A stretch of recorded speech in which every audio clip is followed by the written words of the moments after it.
So hello and welcome dear friends. आज बात करेंगे सीए फाइनल एससीएमपीई के chapter number 2 modern business environment के बारे में।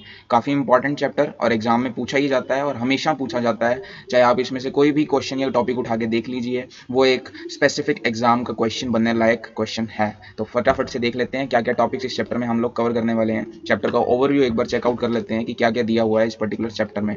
इस चैप्टर में बेसिकली डिस्कशन है क्वालिटी के रिगार्डिंग, और क्वालिटी एक ऐसा टॉपिक है जो आप किसी भी चैप्टर में जाकर रिलेट कर सकते हैं, बट क्वालिटी की जो बेटर अंडरस्टैंडिंग इस चैप्टर में आपको मिलेगी वो आपको बाकी चैप्टर्स में भी हेल्प करेगी। Because quality control is basically the objective of strategic cost management, और परफॉर्मेंस इवेल्युएशन करते वक्त भी quality is one of the main criteria. So पूरा सब्जेक्ट क्वालिटी पर रिलेट करता है कहीं ना कहीं।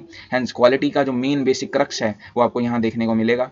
उसके बाद फर्दर कुछ टॉपिक्स दिए हुए हैं कॉस्ट ऑफ क्वालिटी के। पहले हम पूरे चैप्टर में क्या है वो एक ओवरव्यू ले रहे हैं, अभी मैं डिस्कस नहीं कर रहा हूँ, ताकि हमें आइडिया हो जाए कि हम क्या क्या कवर करने वाले हैं, and then finally we can proceed with the chapter easily. तो cost of quality is the first topic that we are going to see here. Next total quality management, एक इंपॉर्टेंट टॉपिक, TQM इसे हम बोलते हैं, और ये बार बार आपको case studies में, एग्जाम क्वेश्चन में आपको कहीं ना कहीं ये देखने को मिलता ही रहेगा, तो इसकी बात हम करेंगे। उसके बाद आता है बिजनेस एक्सीलेंस मॉडल। जी हाँ, इसको मैं जरा स्पेसिफिकली अलग से मार्क कर दूँ।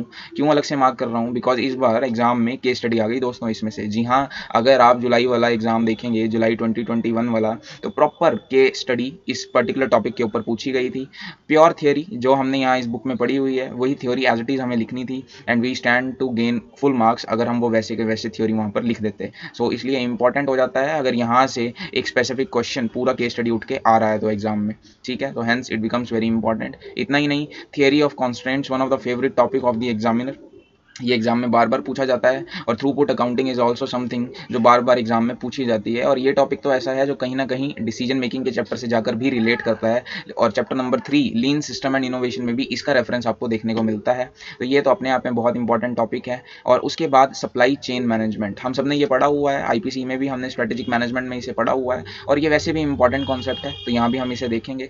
लास्ट में gain sharing arrangement is some sort of a new arrangement जो सप्लायर और बायर करते हैं, जहाँ पर सप्लायर और बायर आपस में जो भी गेन है उसे शेयर करने का कॉन्ट्रैक्ट कर लेते हैं, जो अभी हम डिस्कस करेंगे। And in the last outsourcing, BPO, ये सब हम जानते ही हैं, हमने अपनी +2 से आउटसोर्सिंग के कॉन्सेप्ट को समझा हुआ है, पढ़ा हुआ है। So nothing new in that particular topic.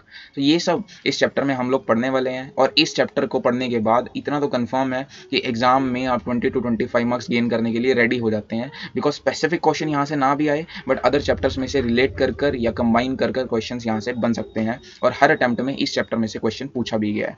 Now what we are specifically going to deal in this particular video is our practical portion। आप जानते ही हैं, अगर आपने मेरी बाकी वीडियोस वॉच आउट की हैं, practical questions are something which I am targeting the most, because कहीं पर भी प्रैक्टिकल क्वेश्चंस की ज़्यादा डिस्कशन नहीं हुई है। चाहे आप वो बाकी वीडियोस देख लीजिए यूट्यूब पर या अदर लेक्चर्स देख लीजिए, सिंपली मैं बोलूँ तो प्रैक्टिकल क्वेश्चंस कहीं ना कहीं मिस आउट कर जाते हैं, and that's why we are making these videos, ताकि जो प्रैक्टिकल क्वेश्चंस की प्रॉब्लम है वो आप लोगों को ना आए। और थियरी के रिस्पेक्ट में अभी हम इस वीडियो में बात नहीं करेंगे, और मैं आपको फ्रेंकली बोलूँ, थियरी के लिए हर एक टीचर ने अपने अपने लेवल पे एक अच्छा वीडियो बनाकर इस पर्टिकुलर चैप्टर में डाला हुआ है। सो आप सर्च करेंगे थियरी पोर्शन, आपको हज़ारों वीडियोस मिल जाएंगी इस पर्टिकुलर चैप्टर के लिए। लेकिन आप सर्च करेंगे प्रैक्टिकल क्वेश्चंस, सो आई बेट, मैं श्योर हूँ आपको ज़्यादा वीडियोस नहीं देखने को मिलेंगी।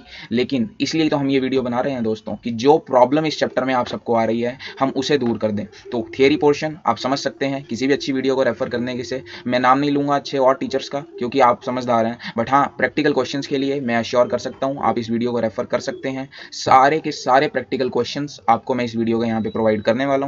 और इतना ही नहीं, हर चैप्टर के प्रैक्टिकल क्वेश्चंस को हमने टारगेट करके कंप्लीटली सॉल्व करके इसी चैनल पर अपलोड कर रखा है। तो कभी भी प्रैक्टिकल क्वेश्चन में कोई दिक्कत है, आप हमारी वीडियोस को रेफर कर सकते हैं। So without wasting much more time, let's discuss our discussion, proceed further, और शुरू करते हैं अपने प्रैक्टिकल क्वेश्चन से। और फटाफट से इस चैप्टर के सारे प्रैक्टिकल क्वेश्चंस को आज यहाँ पर हम डन कर देंगे। चलिए शुरू करते हैं अपने इलस्ट्रेशंस और क्वेश्चन से, from the very own ICI study material. ये हमारा इलस्ट्रेशन नंबर 1 है। थियरी हम नहीं टच करेंगे, बट प्रैक्टिकल हम छोड़ेंगे नहीं। चलिए आइए शुरू करते हैं। इलस्ट्रेशन नंबर 1 क्या बोलता है? Live well limited is a manufacturing company that produces a wide range of consumer products for home consumption. So live well limited एक कंपनी है, और ये एक एनर्जी एफिशिएंट और एनवायरमेंट फ्रेंडली LED लैंप्स बनाती है basically. Okay, the company has a quality control department that monitors the quality of production. इनका एक सेपरेट क्वालिटी कंट्रोल डिपार्टमेंट भी है।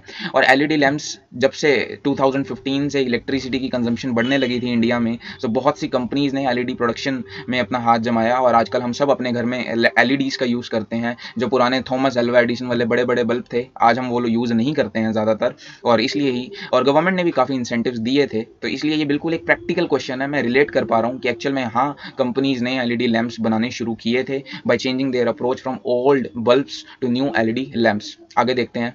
As per the recent cost of poor quality report में ही उन्होंने नाम दे दिया, द करंट रिजेक्शन रेट। अब ये इंपॉर्टेंट हो जाता है यहाँ पे, current rejection rate of LED lamps is 5%। यानी अगर 100 कंज्यूमर्स मुझसे बल्ब लेकर जाते हैं, सो 5 कंज्यूमर्स ऐसे हैं जो अनसेटिस्फाइड रहते हैं और मुझे वापस मेरा प्रोडक्ट देकर जाते हैं, which is not good, it's a very high proportion.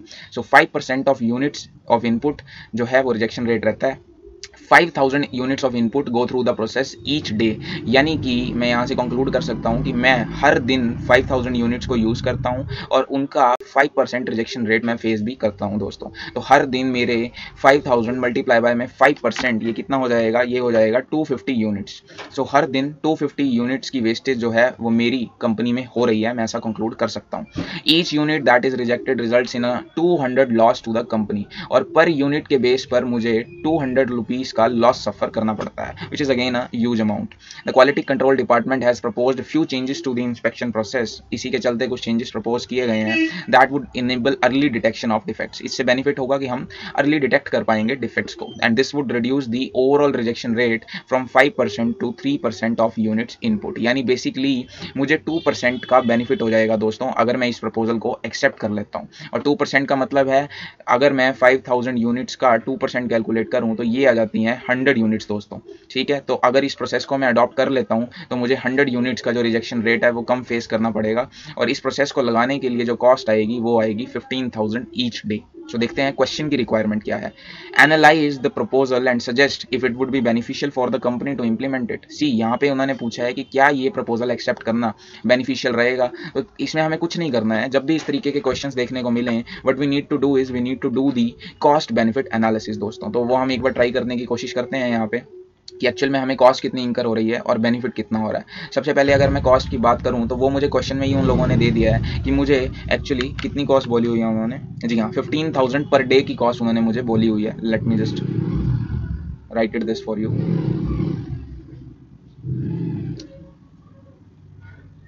कौन कहता है लिनोवो के लैपटॉप्स हैंग नहीं होते हैं? मेरा तो हैंग हो रहा है बहुत ज़्यादा।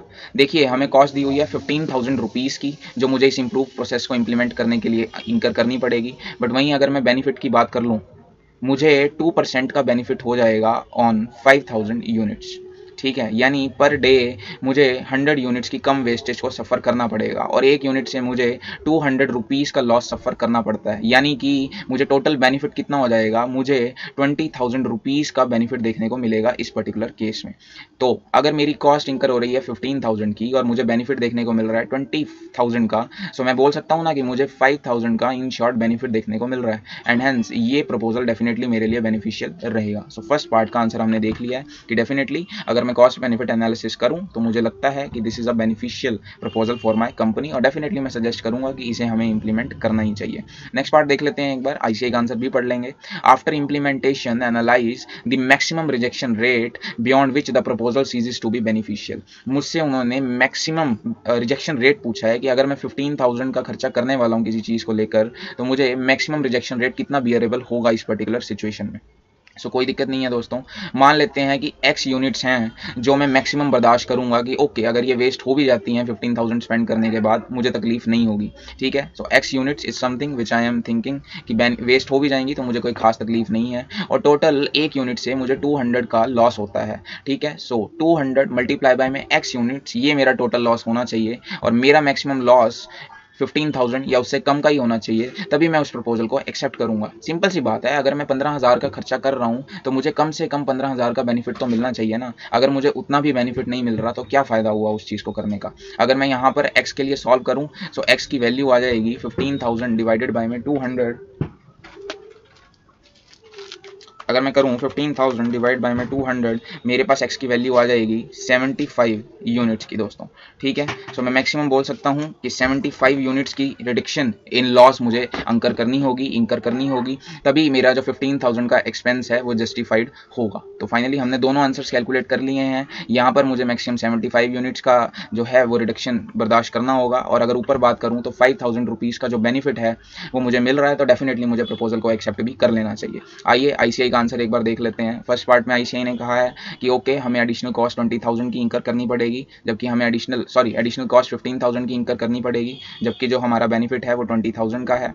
डेफिनेटली 5,000 का बेनिफिट दिख रहा है, तो मुझे इसे एक्सेप्ट कर लेना चाहिए, कोई दिक्कत नहीं है।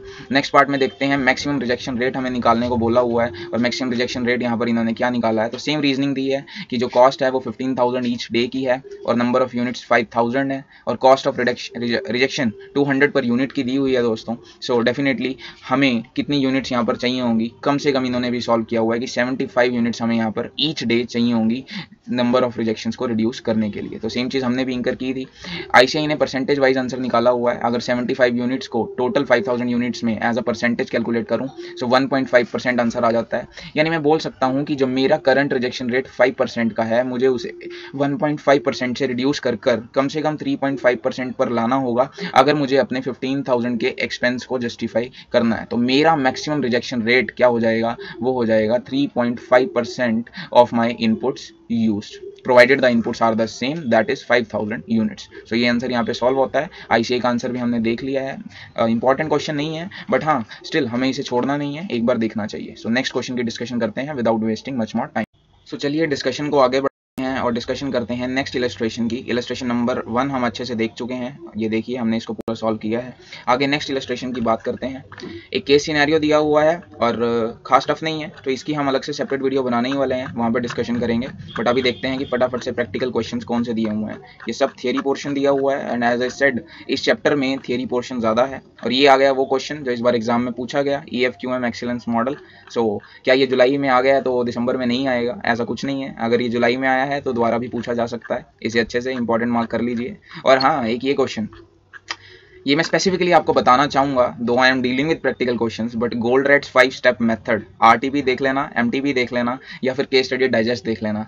ये मोस्ट इंपॉर्टेंट क्वेश्चंस में से एक है, गोल्डरेट्स 5 स्टेप मेथड। इन गोल्डरेट भाई साहब ने 5 स्टेप्स बताए हैं, ठीक है, परफॉर्मेंस को इंप्रूव करने के लिए।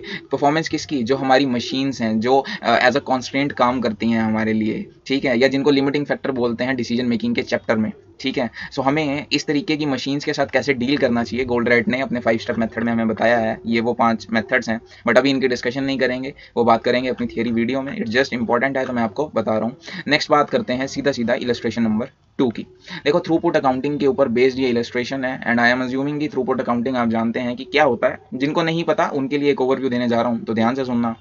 थ्रूपुट अकाउंटिंग के थ्रू हम पता लगाते हैं कि 1 रुपये की कॉन्ट्रीब्यूशन करने पे, 1 रुपये की कॉस्ट इंकर करने पे मुझे कितने रुपीज़ का कंट्रीब्यूशन मिलेगा। या फिर इसको दूसरी लैंग्वेज में बोल लेते हैं कि अगर आज मैंने 100 रुपये की कॉस्ट इंकर की है, तो 100 रुपये की कॉस्ट इंकर करने के बाद मुझे कितने रुपीज़ का कंट्रीब्यूशन में इंक्रीज या बेनिफिट देखने को मिलेगा। This is something which we check in throughput accounting ratios, ठीक है। और फिर हम डिसाइड करते हैं कि किस मटीरियल को हमें पहले प्रोड्यूस करना चाहिए और किसे बाद में प्रोड्यूस करना चाहिए। अच्छा, हम ऐसा क्यों करते हैं कि किसको पहले बनाना है और किसको बाद में बनाना है? Because of some bottleneck resources. कुछ रिसोर्सेज ऐसे हैं जो एक बॉटल नेक की तरह काम करते हैं। मैं आपको एक बॉटल बना के दिखाता हूँ ज़्यादा अच्छे से समझाने के लिए। ये देखिए, मान लीजिए ये मेरी मशीन 1 है जो 1000 यूनिट्स बनाने की कैपेसिटी रखती है, लेकिन यहीं पे मेरी एक और मशीन भी है जो फर्दर प्रोसेसिंग करती है, और इसकी जो कैपेसिटी है वो सिर्फ 200 यूनिट्स की है दोस्तों। सो अब because of my this particular machine, जो ब्लैक वाले पोर्शन में मैंने शो की है, मैं सिर्फ 200 यूनिट्स ही मैक्सिमम एक टाइम पे बना सकता हूँ, जबकि मेरी इस मशीन की कैपेसिटी तो 1000 यूनिट्स बनाने की है। बट स्टिल जब मुझे दोनों मशीन्स को साथ लेकर चलना है, एक साथ काम करना है, तो मैं अब कितनी यूनिट्स बनाऊंगा? मैं आपसे पूछता हूँ। नेचुरल सी बात है, मैं 200 units he at a time बनाने की कोशिश करूंगा, बिकॉज मुझे दोनों मशीन्स को साथ में लेकर चलना है। और इस तरीके की मशीन्स को, ये जो ब्लैक वाली मशीन है, इन्हें बोलते हैं बॉटल नेक मशीन्स या बॉटल नेक रिसोर्सेज। और यहीं पर ज़रूरत पड़ती है थ्रूपुट अकाउंटिंग रेशियोज निकालने की, बिकॉज थ्रूपुट अकाउंटिंग रेशियोज मेरा काम आसान कर देती हैं और मुझे डिसीजन लेने में मदद करती है कि कौन सी मशीन्स या कौन से इनपुट को पहले बनाना चाहिए और कौन से इनपुट को बाद में बनाना चाहिए, वो इस क्वेश्चन में भी हम समझेंगे। बट जिन लोगों ने बिल्कुल नहीं पढ़ा हुआ है, मैं तो सजेस्ट करूंगा कि एक बार पहले पूरा अच्छे से थियरी पोर्शन समझिए और फिर इस क्वेश्चन को देखिए, या फिर इस क्वेश्चन को देख लीजिए और थियरी पोर्शन समझ लीजिए, बट समझना जरूर, सिर्फ इस क्वेश्चन को करके मत जाना। थियरी का नॉलेज होना बहुत जरूरी है इस पर्टिकुलर कॉन्सेप्ट को अच्छे से समझने के लिए। शुरू करते हैं अपने इलस्ट्रेशन की डिस्कशन को। एच लिमिटेड, और ये बॉटल शेप बन रही है अगर आप ध्यान से देखें तो, ठीक है, कुछ इस तरीके की बॉटल होती है हमारी एक्चुअल में भी। सो ये वही चीज़ मैं यहाँ पे बताने की कोशिश कर रहा था आपको, ठीक है। चलिए देखते हैं फटाफट से इलस्ट्रेशन को। H limited manufactures 3 products, the material cost, selling price and bottleneck resource details per unit are as follows.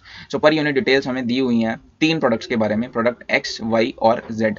सो तीनों के हमें सेलिंग प्राइस दिए हुए हैं, material and other variable cost दी हुई है, यहाँ पे मुझे एक डिस्कशन करनी होगी आपके साथ। और इतना ही नहीं, मुझे यहाँ पर बॉटलनेक रिसोर्स टाइम दिया हुआ है। अब बॉटलनेक रिसोर्स टाइम से आप समझ लीजिए कि बेसिकली मैं इस छोटी वाली मशीन की बात कर रहा हूँ कि इसका कितना टाइम मेरे पास अवेलेबल है, यानी कि मैं पर्टिकुलरली इस मशीन की बात कर रहा हूँ यहाँ पे। तो हमें दिया हुआ है कि इस मशीन का जो मिनट्स अवेलेबल होंगे या जो मिनट्स मुझे कंज्यूम करने पड़ेंगे प्रोडक्ट एक्स को बनाने के लिए, वो हैं 15 मिनट्स। प्रोडक्ट वाई को बनाने के लिए by using this black machine मुझे 15 मिनट्स लगते हैं और जेड को बनाने के लिए 20 मिनट्स लगते हैं, ठीक है। सो आप कहोगे कि अच्छा जेड को बनाने के लिए क्योंकि 20 मिनट्स लगते हैं और बाकी दोनों को 15 मिनट्स लगते हैं, तो चलो एक काम करते हैं ना, एक्स और वाई को बना लेते हैं क्योंकि उन्हें बनाने में कम समय लग रहा है। बट नहीं, मैंने आपको पहले ही बोला, हम सिर्फ मिनट्स के बेस पर डिसीजन नहीं ले सकते, हमें देखना होगा कंट्रीब्यूशन पर मिनट या कंट्रीब्यूशन पर कॉस्ट। एक रुपए की कॉस्ट में कितने रुपए का कंट्रीब्यूशन मुझे मिलता है, या इस केस में मान लो कि 1 मिनट का टाइम स्पेंड करने पे कंट्रीब्यूशन कौन सा प्रोडक्ट सबसे ज्यादा मुझे देगा, मैं उस प्रोडक्ट को बनाऊंगा by using our bottleneck resources,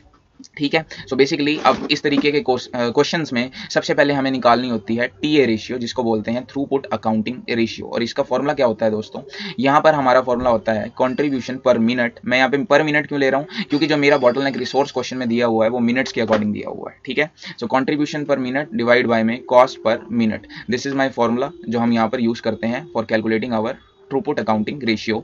but मैं जो चीज़ आपको बताना चाह रहा हूँ कि यहाँ पर जब हम ये कंट्रीब्यूशन कैलकुलेट करते हैं तो कंट्रीब्यूशन का नॉर्मल फॉर्मूला आपने दूसरे चैप्टर्स में पढ़ा हुआ है कि जब जब भी हम सेल्स में से अपनी वेरिएबल कॉस्ट को सब्ट्रैक्ट करते हैं तो हमारा कंट्रीब्यूशन निकल के आ जाता है।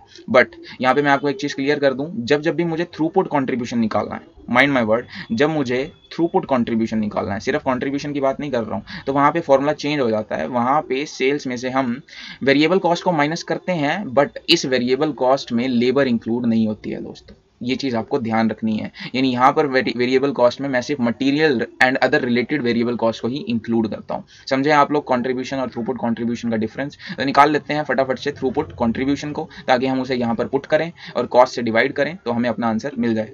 और क्वेश्चन में एक लाइन और दी हुई है that budgeted factory cost for the period are 2,21,600 rupees and the bottleneck resources time available is 75120 minutes per period. तो बॉटलनेक टाइम मुझे अवेलेबल कितना है, मैक्सिमम 75,120 का, और टोटल फैक्ट्री कॉस्ट मुझे आ रही है 2,21,600 की। यानी कॉस्ट पर मिनट तो मैं इजीली कैलकुलेट यहाँ से कर सकता हूँ, कॉस्ट निकालने के लिए मुझे इनफ डेटा इन लोगों ने दे दिया है। सो आइए पहले कॉस्ट पर मिनट एक बार निकाल लेते हैं। कॉस्ट पर मिनट मेरी आ जाएगी 2,21,600 डिवाइड बाय में 75120 मिनट्स। सो देख लेते हैं कितना आता है, 221,600 डिवाइड बाय में 75120, तो मेरा आंसर आ जाता है 2.95, एक्चुअली 2.95 अप्रॉक्सीमेट आंसर मेरा यहाँ पर निकल के आ जाता है माई कॉस्ट पर मिनट। और अब निकाल लेते हैं contribution per minute through watching the ICI answer only, ठीक है। सो रिक्वायरमेंट क्या है वो देख लेते हैं। Company adopted throughput accounting and products are ranked according to product return per minute. Okay, वही बोला उसने कि पर मिनट बेसिस पे कैलकुलेशन की गई है रैंकिंग करने के लिए। So select the highest rank product and then calculate the throughput accounting ratio and comment on it, ठीक है। तो दो अलग अलग रिक्वायरमेंट्स इन्होंने बताई हुई हैं, सीधा आपको बोल दिया जाए कि आपको XYZ में से किसे बनाना चाहिए, सो आप वो भी समझ लीजिए कि थ्रूपुट अकाउंटिंग के लिए आपको डिसाइड करना होगा। तो देखते हैं ICI ने इसे कैसे निकाला है। सबसे पहले ICI ने रैंक कैलकुलेशन की है product return per minute calculate करके, ठीक है। सो अब थ्रूपुट कंट्रीब्यूशन में पहले ही बता चुका हूँ, हम अपनी सेल में से variable cost related to material, जी हाँ यहाँ पे मटेरियल रिलेटेड कॉस्ट हमें सब्ट्रैक्ट करनी होती है। और क्वेश्चन अगर आप ध्यान से पढ़ें, हमें सिर्फ मटेरियल रिलेटेड कॉस्ट दी हुई है उन लोगों ने, आप ध्यान से पढ़िए, material and other variable cost, ठीक है। और यहाँ पर material related other variable cost दी हुई है, यहाँ पर लेबर इंक्लूड नहीं होगा। चलिए हमने रैंकिंग देख लेनी है। तो सेलिंग प्राइस में से वेरिएबल कॉस्ट को माइनस करते हैं तो हमारा थ्रूपुट कंट्रीब्यूशन आ जाता है, जो तीनों प्रोडक्ट्स का आ गया है।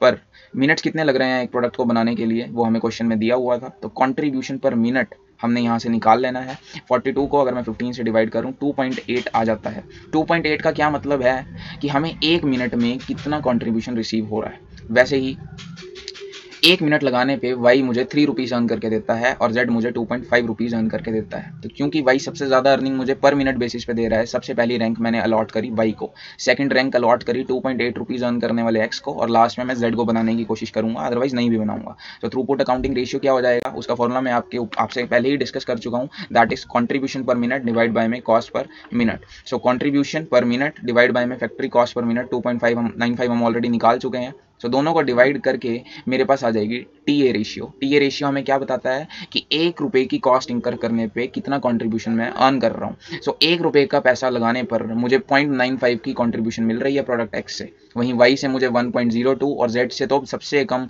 0.85 का मुझे रिटर्न मिल रहा है। तो नेचुरली अगर मुझे एक्स वाई जेड में से किसी प्रोडक्ट को बनाना होगा तो मुझे कोशिश करनी चाहिए प्रोडक्ट वाई को बनाने की, क्योंकि 1 रुपये की कॉस्ट लगाने पर मुझे 1.02 का कंट्रीब्यूशन वहाँ से अर्न करने को मिल रहा है, और सेकंड नंबर पे मुझे बनाना चाहिए प्रोडक्ट एक्स को। ठीक है, तो यहाँ पे हम कमेंट दे सकते हैं easily that product Y yields more contribution compare to average factory contribution per minute whereas X and Z yield less. ठीक है, तो सिंपल सा कमेंट था कि हम अगर तीनों में से एक प्रोडक्ट को चूज करना है तो हम वाई को ही चूज करेंगे। इलस्ट्रेशन खत्म होती है फटाफट से। तो चलिए नेक्स्ट क्वेश्चन की डिस्कशन करते हैं फटाफट से। नेक्स्ट है illustration number 3 and yes one of the most important illustrations from this particular chapter. Discussion शुरू करते हैं। Cineworld is a movie theatre. Finally movies की कुछ डिस्कशन हो रही है, और कोरोना टाइम में मूवीज थिएटर्स में देखना तो बहुत मुश्किल था, बट ये क्वेश्चन पढ़ के थोड़ा सा अच्छा लगा। Now this movie theatre is located in a town with many colleges and universities around it. Okay, the town has a substantial student population and most of them are avid movie goers. ये जो theatre है ये universities और colleges के around बना हुआ है, और जो स्टूडेंट्स वहाँ पर पढ़ने आते हैं उन्हें मूवीज देखने का काफी शौक है, ऐसा क्वेश्चन पढ़ के लगता है। Business for Cineworld has been slow in the recent years due to advent of streaming websites. जी हाँ, OTT का जमाना है, अब तो आपने सुन ही लिया है, और नेटफ्लिक्स वगैरह अमेजॉन प्राइम सब ऑनलाइन मूवी स्ट्रीम कर रहे हैं, और यही क्वेश्चन में बताया हुआ है कि थिएटर वालों को इससे काफ़ी समस्या झेलनी पड़ रही है। That show the latest and popular movies online definitely. However the management of Cineworld continue to feel students would still enjoy watching movies on big screen. लेकिन जो सिनेवर्ल्ड की मैनेजमेंट है उन्हें आज भी लगता है कि बिग स्क्रीन की अपनी एक इंपॉर्टेंस है, और क्यों ना हो, बेल बॉटम भी रिलीज हुई है अक्षय कुमार जी की, और वो बिग स्क्रीन पर उसे लेकर आ रहे हैं, उन्होंने OTT पे उसे डायरेक्टली सेल आउट नहीं किया है। चलिए आगे बात करते हैं। along with the facilities and ambience that only a movie theater can offer। भाई मूवी थिएटर की अपनी बात होती है, ऐसा मैनेजमेंट का कहना है। Accordingly they have framed a plan, तो इसलिए उन्होंने एक प्लान बना लिया है ताकि वो थिएटर में लोगों को दोबारा से अट्रैक्ट कर सकें। ये तो बिल्कुल रियल लाइफ केस स्टडी लग रही है। कोरोना के बाद भी थिएटर्स वालों ने काफ़ी स्कीम्स दी हुई हैं, हमारे यहाँ तो दी है, आपके वहाँ पता नहीं दी या नहीं दी है, बट आगे देखते हैं। The average time a student spends at a college और university is 4 years। Okay, average time 4 years का स्पेंड किया जाता है, which is the average duration of any course. तो 4 सालों में वो कोर्सेज हो जाते हैं। फॉर ये बीटेक के स्टूडेंट्स लग रहे हैं मुझे जो 4 साल में पूरा कर लेते हैं अपना course. For a nominal one time subscription fee Cineworld plans to offer students discounts on movie tickets for a period of 4 years। Oh my god, 4 सालों के लिए हैवी डिस्काउंट्स देने का प्लान किया गया। By attracting more footfalls, Cineworld targets to cross sell। Okay, उनकी main strategy है कि वो क्रॉस सेल करेंगे। वो टिकट्स के पैसे पे तो डिस्काउंट देंगे, लेकिन जो वो फूड एंड बेवरेजेस को सेल आउट करेंगे और सॉवेनियर्स को सेल आउट करेंगे, वहाँ से वो प्रॉफिट अर्न करने की सोच रहे हैं। Okay, this would help it sustain a reasonable revenue each year, और उन्हें विश्वास है इससे वो अच्छा खासा रेवेन्यू भी अर्न कर लेंगे। नाउ Cineworld would attract, ओहो कहाँ चला गया, Cineworld would attract attention to plan by initially offering free tickets।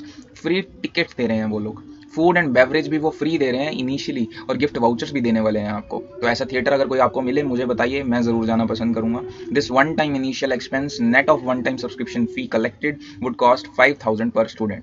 Free gift voucher, tickets, ये सब देने में 5000 पर स्टूडेंट का एक्सपेंस जो है वो उन्हें इंकर करना पड़ेगा। And on subscription to the plan, the viewership and purchases of each student is expected to be as follows। So एक बार अगर एक बंदे ने सब्सक्राइब कर लिया तो वो कितना रेवेन्यू जनरेट करेगा उसका डेटा दिया हुआ है। Basically year 1 and 2, just a second,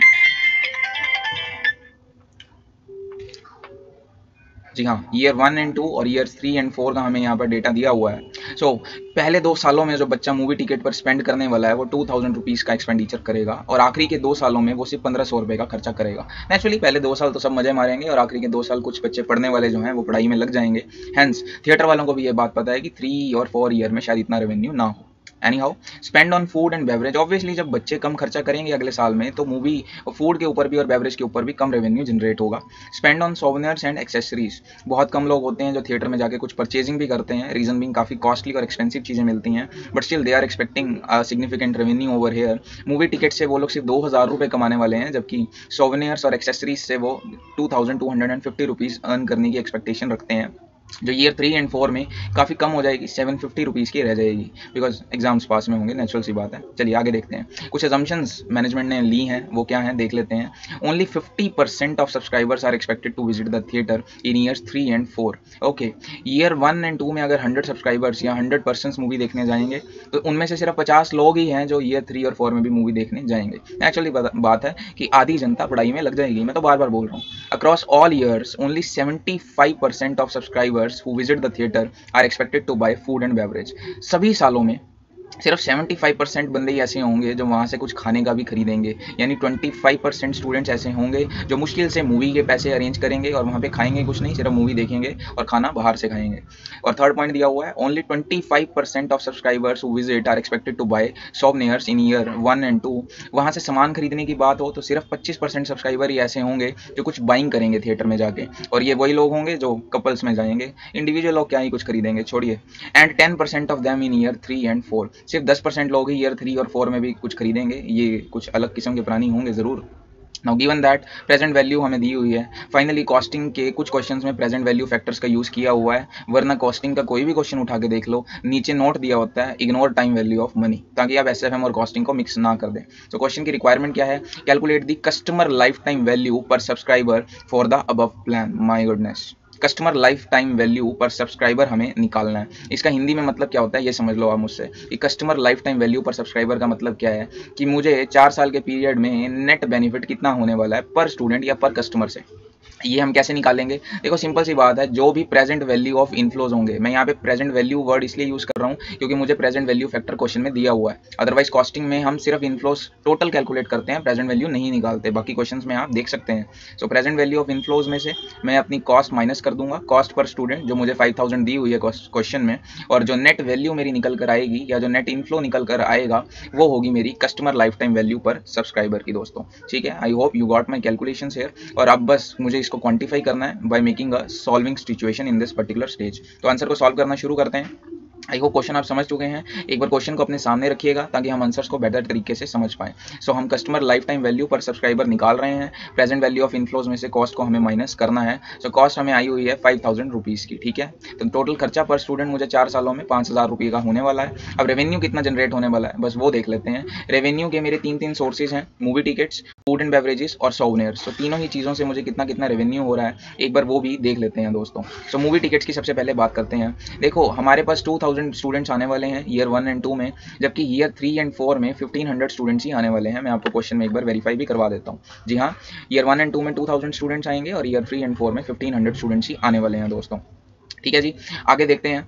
हमें प्रेजेंट वैल्यू फैक्टर्स दिए हुए हैं, तो अगर पहले 2 सालों के रेवेन्यू की बात करूं 2000 स्टूडेंट से जो मुझे अर्न होगा, तो मुझे टोटल रेवेन्यू रिसीव होगा 34 या फिर कितना है ये 3470 रुपीज़ का। और एक चीज़ और मुझे दी हुई है कि ईयर 1 और 2 में अगर 100 स्टूडेंट्स आएंगे तो ईयर 3 एंड 4 में सिर्फ 50% बच्चे ही आएंगे। दैट्स वाई ईयर 1 एंड 2 में मैंने प्रोबेबिलिटी ली है 100% की, बट ईयर 3 एंड 4 में टोटल में से मैंने प्रोबेबिलिटी ली है सिर्फ 50% की। ठीक है, यानी आप इसे बोल सकते हो कि ईयर 1 एंड 2 में अगर 100 स्टूडेंट्स आएंगे तो ईयर 3 एंड 4 में सिर्फ 50 स्टूडेंट्स ही मूवी देखने वापस से आएंगे। तो यहाँ पर हमें अब कैलकुलेशन करने में कोई दिक्कत नहीं है, जस्ट मैंने रेवेन्यू की आने वाले 2 सालों की प्रेजेंट वैल्यू कंप्यूट की है बाय कंसीडरिंग दी प्रोबेबिलिटी फैक्टर ऑल्सो। तो नेट रेवेन्यू पहले 2 सालों में 3470 का होगा और वहीं ईयर 3 और 4 में 1076 का रह जाएगा। काफ़ी सिग्निफिकेंट रिडक्शन है। लेकिन अगर मैं फूड एंड बेवरेजेस के केस में बात करूं, ईयर 1 एंड 2 में 4000 का मैं फूड और बेवरेजेस सेल करूंगा, बट मुझे दिया हुआ है कि across all the years, assumption number second में, only 75% subscribers are going to buy the food and beverages. यानी कि इसे भी मैं रिलेट करना चाहूँगा कि अगर मेरे पास 100 लोग मूवी देखने आ रहे हैं, आप इस 100% को 100 स्टूडेंट ही मान लीजिए 2 मिनट के लिए, तो उनमें से सिर्फ 75% लोग ही हैं जो मुझसे फूड एंड बेवरेजेस की परचेजिंग करने वाले हैं दोस्तों, ठीक है। सो आउट ऑफ 4000 जो रेवेन्यू मैं अर्न करने वाला हूँ फूड एंड बेवरेज की सेल से, बट 75% ही लोग खरीदेंगे, तो मेरा टोटल रेवेन्यू हो जाएगा 5205 रुपीज़ का। सिमिलरली ईयर 3 एंड 4 में जो रेवेन्यू मैं एक्सपेक्ट कर रहा हूँ वो 3000 का एक्सपेक्ट कर रहा हूँ पर स्टूडेंट, और सिर्फ 50% लोग ही क्योंकि फर्दर विजिट करेंगे और उसमें से भी सिर्फ 75% ही बाइंग करेंगे, सो मेरा आंसर आ जाएगा 37.5%। कैलकुलेट कैसे किया है? नथिंग, जस्ट 75% का हाफ यहाँ पर इन्होंने 50% कैलकुलेट किया है, नो इश्यूज इन दैट। तो टोटल रेवेन्यू यहाँ मेरा आ गया फूड एंड बेवरेज से भी। लास्ट में बात करते हैं सोवेनियर से। सोवेनियर्स का रेवेन्यू पर स्टूडेंट मैं एक्सपेक्ट कर रहा हूँ ईयर 1 एंड 2 में 2250 का, ठीक है। और सिर्फ 25% पीपल ही हैं जो सोवेनियर्स को परचेज करेंगे, ये अजम्पशन नंबर 3 में दिया हुआ है। हैंस टोटल रेवेन्यू मेरा 976 का हो जाएगा। बट ईयर नंबर 3 एंड 4 में 750 पर स्टूडेंट मैं रेवेन्यू एक्सपेक्ट करके चल रहा हूँ, और सिर्फ 5% लोग ही हैं जो एक्चुअल में बाइंग करेंगे। मैं 5% कैसे ले रहा हूँ? मुझे अजम्पशन नंबर 3 में बोला गया है कि 10% लोग हैं, आप ध्यान से पढ़ सकते हैं, which are expected to buy souvenirs and accessories in year number 3 and 4, but only 50% subscribers are expected to visit in year 3 and 4. That's why सिर्फ 5% लोग ही हैं जो एक्चुअल में मुझे रेवेन्यू जनरेट करके देंगे। That's why this 5% is being taken by me. Hence total revenue आ जाएगा 54 का। तो अगर मैं टोटल रेवेन्यू कैलकुलेट करूँ, कैसे करूँगा मैं मूवी टिकट्स, उसके बाद sale of food and beverage और उसके बाद सेल ऑफ सोवेनियर्स, अगर इन तीनों को मैं ऐड कर दूं, मेरा टोटल रेवेन्यू आ जाता है दोस्तों 12,394 का, और पर स्टूडेंट कॉस्ट मुझे इंकर हो रही है 5,000 रुपीज़ की। सो मेरे पास net revenue from subscription plan आ जाएगा 7394 का over a period of 4 years. Hence मैं बोल सकता हूँ ये एक अच्छा प्लान है मूवी थिएटर्स में द्वारा से लोगों को अट्रैक्ट करने के लिए। अगर इनिशियली फ्री टिकट्स ये लोग दे भी रहे हैं तो कोई दिक्कत नहीं है, at the end of 4 years मुझे सिर्फ बेनिफिट ही बेनिफिट यहाँ पर देखने को मिलेगा। So this is definitely a good question और बिल्कुल प्रैक्टिकल क्वेश्चन है। शेरशाह बहुत अच्छी मूवी लगी मुझे तो, रिसेंटली OTT पे मैंने देखी, और बेल बॉटम अब थिएटर्स में भी आ चुकी है, तो उसका भी मजा हम जाकर ले सकते हैं। बट चलिए, anyhow we are CA students, हमें पहले क्वेश्चंस को कंप्लीट करना है, फिर मूवी देखने का सोचना है। और एग्जाम आ रहे हैं, छोड़ दो मूवीज कुछ दिनों के लिए, कोई फर्क नहीं पड़ेगा, ठीक है। चलिए डिस्कशन करते हैं नेक्स्ट क्वेश्चन की फटाफट से। तो चलिए डिस्कशन को आगे बढ़ाते हैं और करते हैं नेक्स्ट क्वेश्चन की। नेक्स्ट क्वेश्चन है हमारा टेस्ट योर नॉलेज का क्वेश्चन नंबर 1। ये मैं रीड आउट कर रहा था, मैं एक बार यहाँ पे इसे क्लीन कर देता हूँ आप लोगों के लिए, ताकि दोबारा से हम यहाँ पे डिस्कशन कर सकें। जी हाँ, सो कॉस्ट ऑफ क्वालिटी और TQM के ऊपर बेस्ड ये एक क्वेश्चन है, और फटाफट से इसकी डिस्कशन कर लेते हैं। मोर ऑफ अ थ्योरी है, मैं नहीं करवाना चाह रहा था, बट देख लेते हैं, थोड़ा सा इंटरेस्टिंग भी है। CIMZ is a new banking company which is about to open its first branch in India. CIMZ believes, एक तो इतना मुश्किल नाम है, okay, this bank believes that in order to win customers from the market it needs to offer potential customers a new banking experience. So इनकी strategy है कि customers को अट्रैक्ट करने के लिए एक बेटर एक्सपीरियंस उन्हें देना चाहते हैं ये लोग। अच्छा जी, other banking companies are focusing on interest rates and bank charges. जो अदर इनके कंपेटिटर्स हैं वो अभी तक इंटरेस्ट रेट्स और बैंक चार्जेस पर ही बैठे हुए हैं, बट CIMZ को लगता है कि इन्हें क्वालिटी और टाइमली अवेलेबिलिटी ऑफ सर्विस जो है वो ज़्यादा इंपॉर्टेंट फैक्टर लगता है। यानी ये तो वही बात होगी जैसे हमने अपने टेलीग्राम चैनल पर भी एक पोल रेस किया था, जहाँ पर हमने पूछा था आप स्टूडेंट से कि what is more important according to you. मैं वही आपको भी पूछना चाहूँगा, that time saved and money spent, समझना बात को ध्यान से, time saved and money spent versus money saved and time spent. आपको इन दोनों में से किसी एक ऑप्शन को चूज करना हो तो आप किसे चूज करेंगे? आपको टाइम लगाकर अगर कोई चीज़ फ्री में मिल जाती है, यानी आपकी मनी सेव हो जाती है, तो वो ज़्यादा ठीक रहेगा, या फिर पैसा लगाकर आपका टाइम सेव हो जाता है, वो आपके लिए ज़्यादा ठीक रहेगा? आप दोनों में से कौन सा ऑप्शन चूज करेंगे? बिकॉज इस पर्टिकुलर क्वेश्चन में भी बैंक जो है वो एक्चुअल में टाइम सेविंग की बात कर रहा है। बैंक को लगता है कि अगर कस्टमर का टाइम मैं किसी तरीके से सेव कर दूं तो पैसे से कोई ज़्यादा फर्क पड़ेगा नहीं कस्टमर को। यही रीज़न है कि वो इंटरेस्ट रेट्स पर फोकस ना करते हुए टाइमली अवेलेबिलिटी ऑफ सर्विस पर ज़्यादा फोकस कर रहा है। क्वेश्चन की रिक्वायरमेंट देख लेते हैं। Explain how TQM would enable CIMZ to gain competitive advantage in the banking sector. अब वो बोल रहा है कि बताओ TQM का यूज करके कैसे CIMZ है वो एक कंपेटिटिव एडवांटेज गेन कर सकता है। नाउ आई होप आपने TQM के बारे में पढ़ा हुआ है। TQM बेसिकली क्या होता है, मैं थोड़ा सा ओवरव्यू देने की कोशिश कर सकता हूँ। TQM बात करता है बेसिकली क्वालिटी के बारे में दोस्तों, और क्वालिटी से यहाँ पर क्या मतलब है, क्वालिटी का क्या डेफिनेशन है TQM के कॉन्सेप्ट के अकॉर्डिंग। क्वालिटी का सीधा सीधा मतलब है कस्टमर सेटिस्फेक्शन। हर वो एक्टिविटी जो कस्टमर की सेटिस्फेक्शन के लिए की जाती है उसे TQM में बोल देते हैं activity which is related to quality और which is done to achieve quality, ठीक है। तो ये TQM का बेसिक सा फंडा है, उसकी डिटेल्ड उसमें नहीं जा रहा हूँ मैं डेफिनेशन में। तो सीधी सीधी बात करते हैं कि TQM जो है वो कैसे हेल्प कर सकता है। देखो, TQM में एक इंपॉर्टेंट क्राइटेरिया होता है जो हमेशा से क्वालिटी अचीव करने के लिए बोला गया है, वो है द कंसेप्ट ऑफ ट्रेनिंग। देखो, अगर हम एम्प्लॉइज़ को ट्रेनिंग प्रोवाइड करते हैं जिससे वो और एफिशिएंट होंगे और बेटर कस्टमर सर्विसेज प्रोवाइड कर पाएंगे, जिससे कस्टमर की सेटिस्फेक्शन इंक्रीज होगी और अल्टीमेटली मैं बोल सकता हूँ कि TQM मुझे मदद करेगा ज़्यादा कस्टमर्स को अट्रैक्ट करने के लिए। सो TQM में एक इंपॉर्टेंट फैक्टर होता है ट्रेनिंग, एंड हेंस मैं बोल सकता हूँ कि TQM डेफिनेटली हमें कंपेटिटिव एडवांटेज गेन करने में मदद कर सकता है फॉर श्योर। ICAI ने क्या आंसर लिखा है वो एक बार देख लेते हैं इनके आंसर वाले सेगमेंट में आगे। ये हमारा आंसर आ गया है और जस्ट एक हल्का सा लुकआउट देख लेते हैं। TQM के बारे में कुछ बातें बताई गई हैं उन्होंने, ठीक है, और कस्टमर की सेटिस्फेक्शन के रिगार्डिंग ये एक फिलोसफी है, मैं आपको बता चुका हूँ। Needs of the customer are the priority of this particular philosophy, ये चीज़ हम बात कर चुके हैं। और जीरो डिफेक्ट्स, क्वालिटी का मतलब यहाँ पर इन्होंने लिया है जीरो डिफेक्ट से, कि अगर जीरो डिफेक्ट्स होंगे तो क्वालिटी होगी, क्वालिटी होगी तो कस्टमर सेटिस्फेक्शन होगी, कस्टमर सेटिस्फाई होगा तो TQM अचीव होगा, ठीक है ना। सो TQM को एक इन्वेस्टमेंट मानना चाहिए रादर देन एन कॉस्ट, और ऐसा क्यों, उसके कुछ पॉइंट्स हमें यहाँ पे दिए हुए हैं विच में रीड आउट, जो आप पढ़ सकते हैं। क्वेश्चन के पर्सपेक्टिव से बात करते हैं। CIMG could provide its employees with training, that's what I am trying to say, in the technical aspects of banking practice as well as in customer care. Now it could also motivate customers to recommend others to use this bank. So अगर आप अपने employees को better training देंगे जिससे customer को better service मिलेगी, तो सिर्फ वो कस्टमर ही आपसे खुश नहीं होगा, वो दूसरे कस्टमर्स को भी पब्लिसिटी करेगा आपकी बैंक की। तो वो लोग बड़े क्लियर गोल के साथ चल रहे हैं। And TQM also requires the bank to respond to its customer requirements in a timely manner, हमने क्वेश्चन में पढ़ा हुआ है। सो कंक्लूजन क्या है, that in the long run if bank continue to follow TQM the bank would have higher profits for sure. मैंने ज़्यादा discussion नहीं किया है बिकॉज थ्योरी पोर्शन हम ऑलरेडी अच्छे से समझ चुके हैं, ठीक है। यहाँ पर हम प्रैक्टिकल क्वेश्चन के साथ डील करने आए हैं तो ज़्यादा फोकस हम उसी पर ही करेंगे। और प्रैक्टिकल क्वेश्चन, मुझे क्वेश्चन 2 प्रैक्टिकल दिख रहा है, तो आइए क्वेश्चन 2 के डिस्कशन आगे बढ़ाते हैं बिकॉज वो एक अच्छा प्रैक्टिकल क्वेश्चन है। सो चलते हैं क्वेश्चन 2 पे। Fine, I am on the question number 2। देखते हैं क्वेश्चन 2 में क्या बोला हुआ है। The CEO of P limited is concerned with the amount of resources currently spent on the customer warranty claims.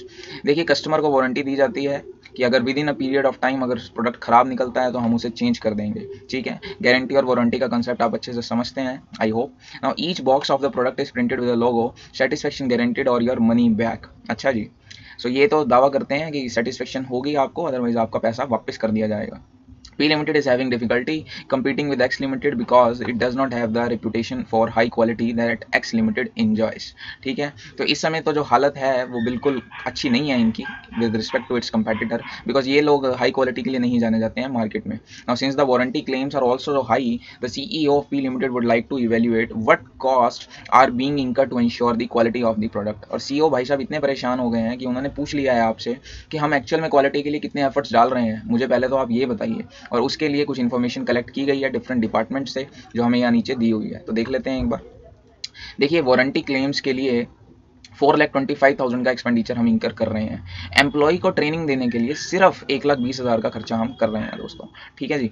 Rework करने में, यानी एक डिफेक्टिव प्रोडक्ट को हमने बनाया और उसे करेक्ट करने के लिए 3 लाख का खर्चा हो रहा है दोस्तों।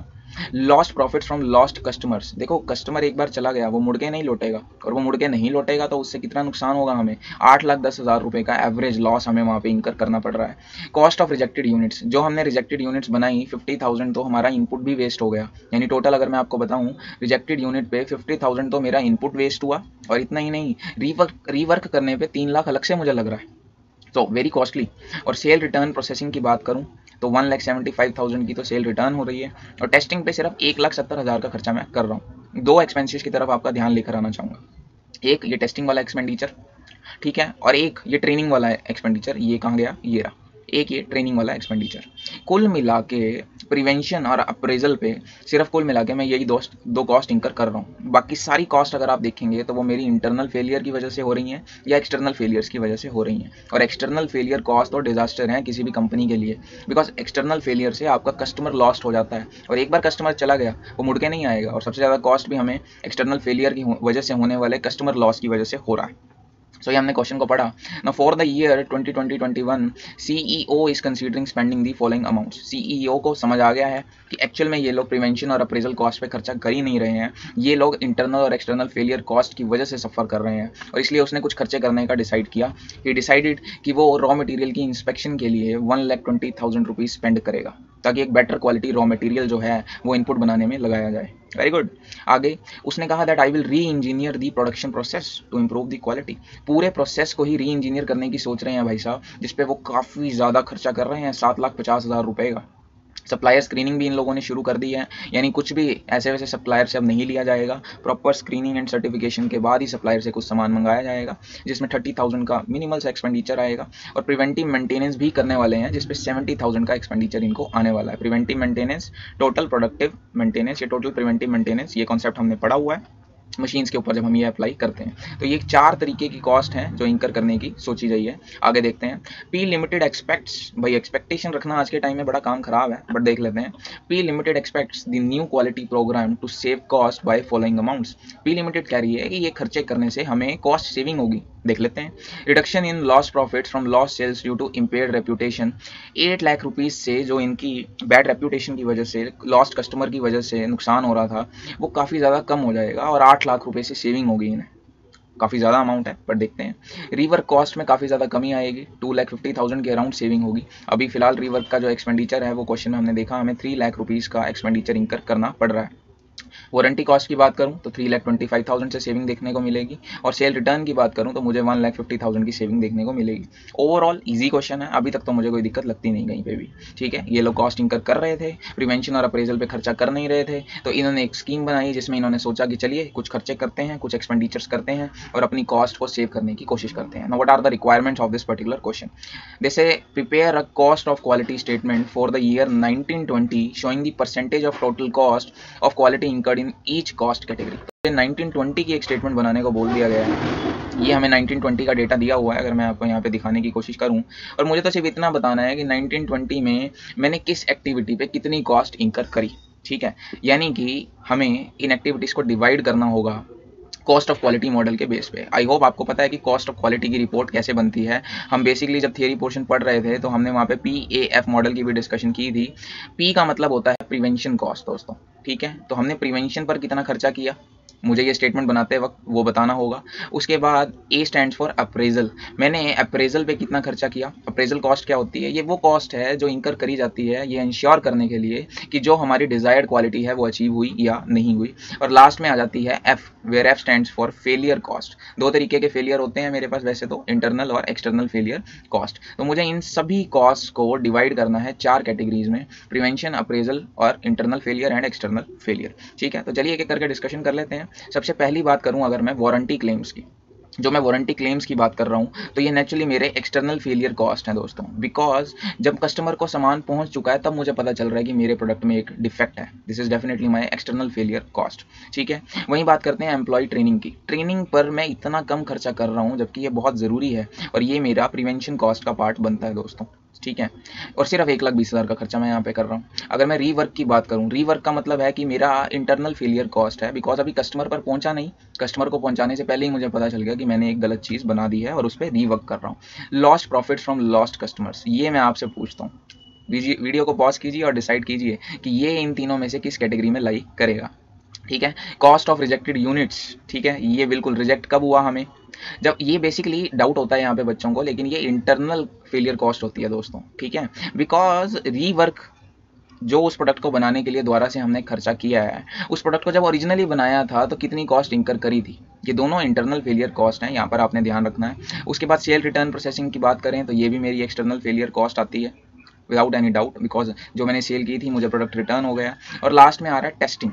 टेस्टिंग होता है जी अप्रेजल, क्योंकि ये खर्चा इसलिए किया जाता है ताकि हम डिजायर्ड क्वालिटी को अचीव कर पाएं, और अप्रेजल पे भी खर्चा कितना है, सिर्फ 1,70,000 का। तो कंक्लूजन करना कोई दिक्कत वाली बात नहीं है। हम देख सकते हैं कि जहां प्रिवेंशन की बात आएगी तो वहां पे सिर्फ 1,20,000 का एक्सपेंडिचर है, जहां पे अप्रेजल की बात आ रही है वहां सिर्फ 1,70,000 का एक्सपेंडिचर है। तो मैं बोल सकता हूँ कि टोटल क्वालिटी कॉस्ट की जब मैं स्टेटमेंट बनाऊंगा प्रिवेंशन और अप्रेजल पे बहुत कम खर्चा किया हुआ है। ठीक है, सो जब prepare cost of quality statement बनानी है वहाँ पे मैंने आपको बोल दिया है कि किस तरीके से कैटेगराइजेशन करनी है। अभी हम ये स्टेटमेंट भी देख लेंगे, तब तक के लिए नेक्स्ट क्वेश्चन 1 मिनट देख लेते हैं। Prepare a cost benefit analysis of the new quality program showing how the quality initiative will affect each cost category। तो मुझे cost benefit analysis निकालना है। बेसिकली इसका मतलब है कि ये जो मैं एडिशनल खर्चे करने वाला हूँ, जो CEO साहब करने वाले हैं, उससे मुझे नेट बेनिफिट और नेट मेरी कॉस्ट कितनी इंकर हो रही है। तो इसका एक स्टेटमेंट हम बना देंगे। और लास्ट पोर्शन में पूछा गया है state how the manager trade off among the 4 category of quality cost. So चारों जो क्वालिटी कॉस्ट हैं यानी कि प्रिवेंशन, अप्रेजल, इंटरनल फेलियर और एक्सटर्नल फेलियर, उसमें कितना कितना कंसिडरेशन दिया है हमारे मैनेजर जी ने, हमें वो चीज़ यहाँ पे डिसाइड करनी है। तो आइए फटाफट से हम अपना आंसर देखना शुरू करते हैं और डिस्कशन को करते हैं खत्म।